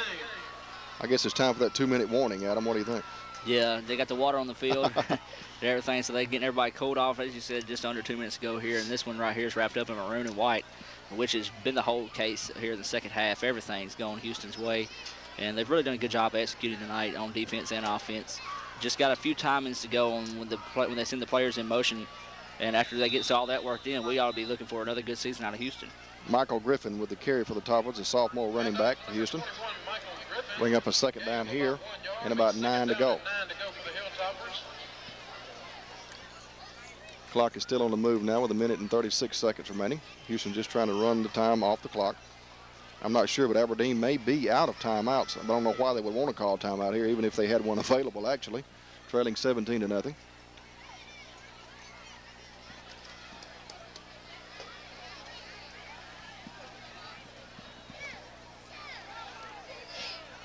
Good close-up, tight shot of the Houston offense there. McCullough with the option on the left side. Eventually, that was Rod Holman with the ball for the Toppers, taking off his feet after a gain of 2 or 3. Pretty good lateral pursuit on the part of the Bulldogs that time. Bring up a 3rd down and about 4 to go. You know, he's talking about an MVP of the game. You know, one bright spot that really stood out to me for Houston is going to be Antoine Harrell. This kid's a 9th grader running the ball. He's done a good job tonight. Really stepped up and played big. I guess you can't give him the freshman role anymore. You know, he might have been nervous coming in, probably playing his first high school football game, but hey, credit this kid right here. He's one of the big-time players now. He definitely did not play like a freshman tonight, no question about that. 3rd down and about 3 or 4 to go for the Toppers. From around their own 46 with 26 seconds remaining in the contest now. Misdirection give, going left side to Chris Brand. Brand's going to be ridden out of bounds across the way, about at the line of scrimmage, I think. I don't know if we have a yard marker anymore, as he just sort of centered it as he got rolled out of bounds. Some of the Houston faithful trying to make their way to the exit gate here. They think this one's in the bag, and it will be, with 15.9 seconds remaining in the 4th quarter. Houston 17, Aberdeen 0. We give credit to them. They hadn't left until this time of the game now, 15.9. They might have started filing out with about 1.5 minutes to go, but they stuck around for the majority of the ball game. And you got to give credit to this Houston town. They're behind their team in any sport. And no matter what kind of season they're having, they're going to be out here supporting their maroon and white. That's true. Barring penalty, this could be the last play of the contest on a running play. Of course, an incomplete pass would stop the clock. Pitch sweep on the near side. Again, this is Chris Brand with a carry. Or check that. It's going to be Antoine Harrell with a carry. Should be a 1st down. 8.6 seconds remaining now. Houston will have 1st and 10 to go. Yeah, that's what we was talking about earlier. Antoine Harrell, he did a great job. As you see there, just an example of it on the run there. He's got a bright future ahead of him. He can stay healthy and stay committed. That's your ball game right there. 17 to nothing. The Toppers come out on a big defensive effort to win this ball game. As you mentioned, Adam, 17 to nothing your final score. Houston Hilltoppers over the visiting Aberdeen Bulldogs. Once again, go out and thank these 14 fine sponsors for bringing you Hilltopper football this evening. They consist of Union Planters Bank, Griffin Motors, Highland Wholesale Furniture, Classic Exteriors Vinyl Siding, King's Tire, Custom Auto Accessories, A&A Electrical Supply, Home Discount Lumber and Supply, Quick Cash, Dixieland Manufacturing, Chickasaw Equipment Company, Bargain Warehouse, Grocer's Pride, and Springer Discount Homes, all proud sponsors of Houston football this year. Final score, Houston 17, Aberdeen 0. Let's take a break. Back in a moment.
Gotta be going out, baby. Let's walk for the road, baby. I'm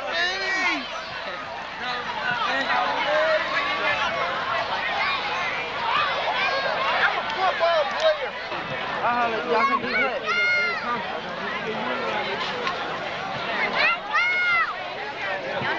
Randy's gonna be a good player. We're here with the post-game show. We're talking to Brian Tucker. Brian, y'all come out sort of slow on the offense end, start things off, but defense come out huge tonight. Yeah, so it did. We had to see what we're going to have this year on defense, but we lost a lot of folks last year. But defense prepared tonight to see what's going to happen when we're going to be down the long run. And so, well, we got to go a step more, practice, make better. Offense, we're going to come through. So you really can't complain much about your offense. The only thing might have been just bringing in a few more catches, work on your catching, and maybe a little bit more time when you send guys in motion. Yeah, so you really need to. Our offensive line needs a little more work. And by next week, we should be better when we get ready to play in the division. So. All right, and who you guys got next week? We got West Point next week in West Point. At West Point, okay. So be sure and go out and support your Houston Hilltoppers out there as they come out with a victory tonight, 17-0. As we're talking to Brian Tucker. Brian, thank you for talking and good luck next week. Okay, thank you.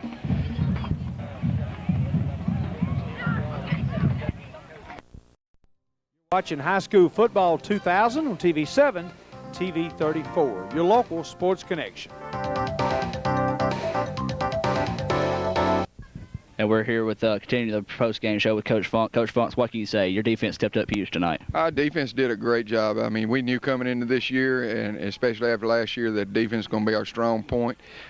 We thought those kids did a great job. They're very aggressive. They got after Aberdeen and took care of business all night long.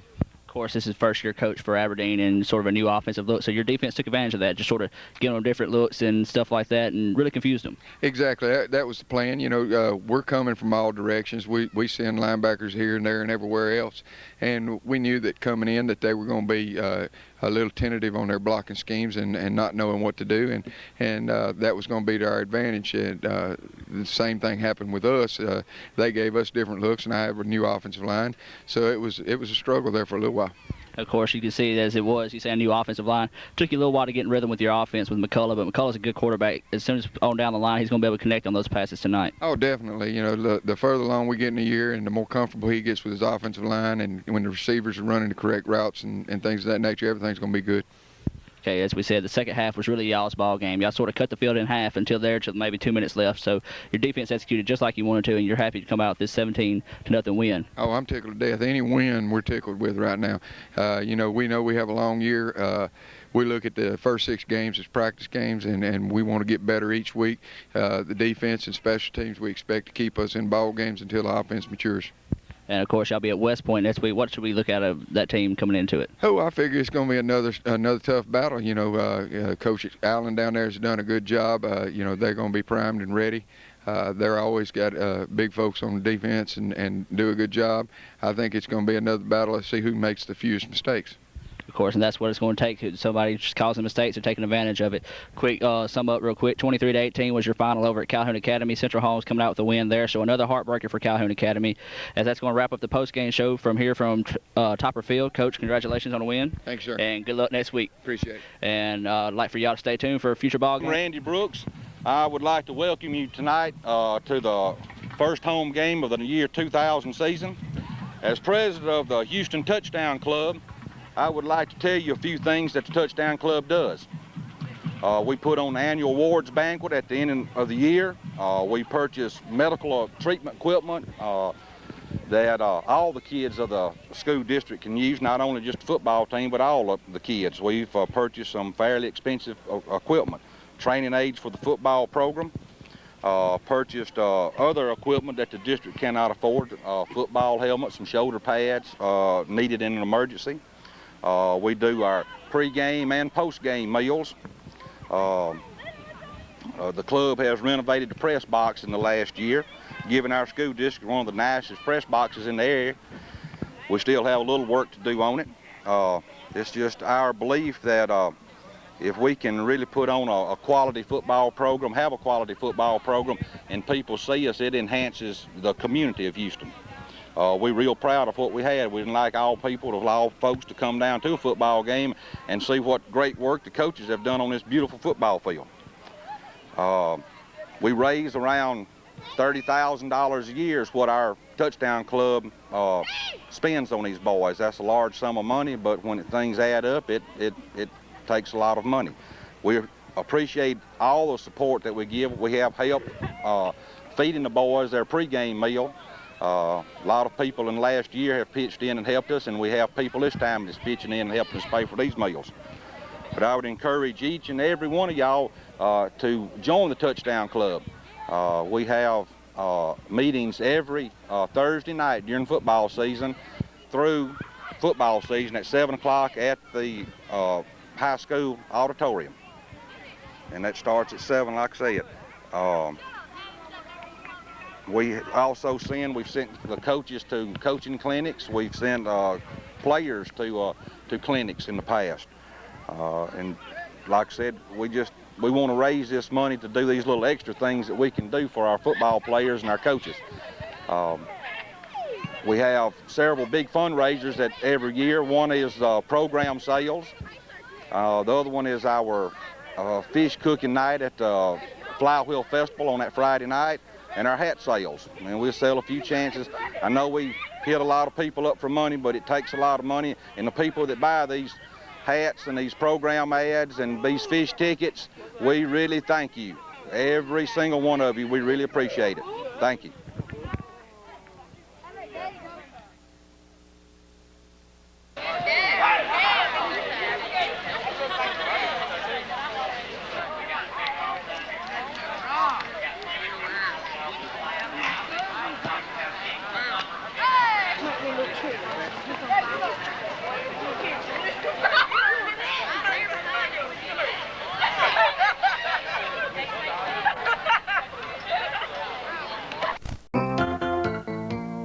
King's Tire on the Square in Houston, family owned and operated.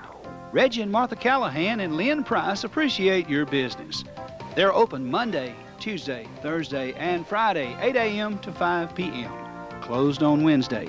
Open Saturday, 8 a.m. till 12 noon. They have 24-hour locksmith work just in case you lock yourself out of your car. They have full windshield installation. Visa and MasterCard accepted. King's Tire has the top name Mastercraft tires in stock. They also have Cooper tires available. Full installation and fast service. Go Hilltoppers. That's King's Tire on the Square in Houston.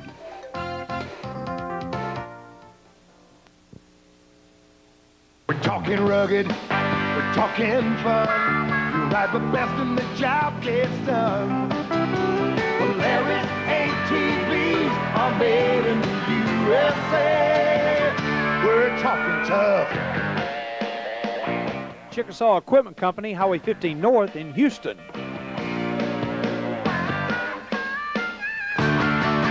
Polaris ATVs, we're talking tough. Proud of the 1999 Houston Hilltopper football team, and all of us at Dixieland Manufacturing Company Incorporated wish you the best season ever. Furniture is our business, and we take pride in the reputation we have established at Dixieland Manufacturing Company Incorporated. We ship worldwide, and we also specialize in leather cutting.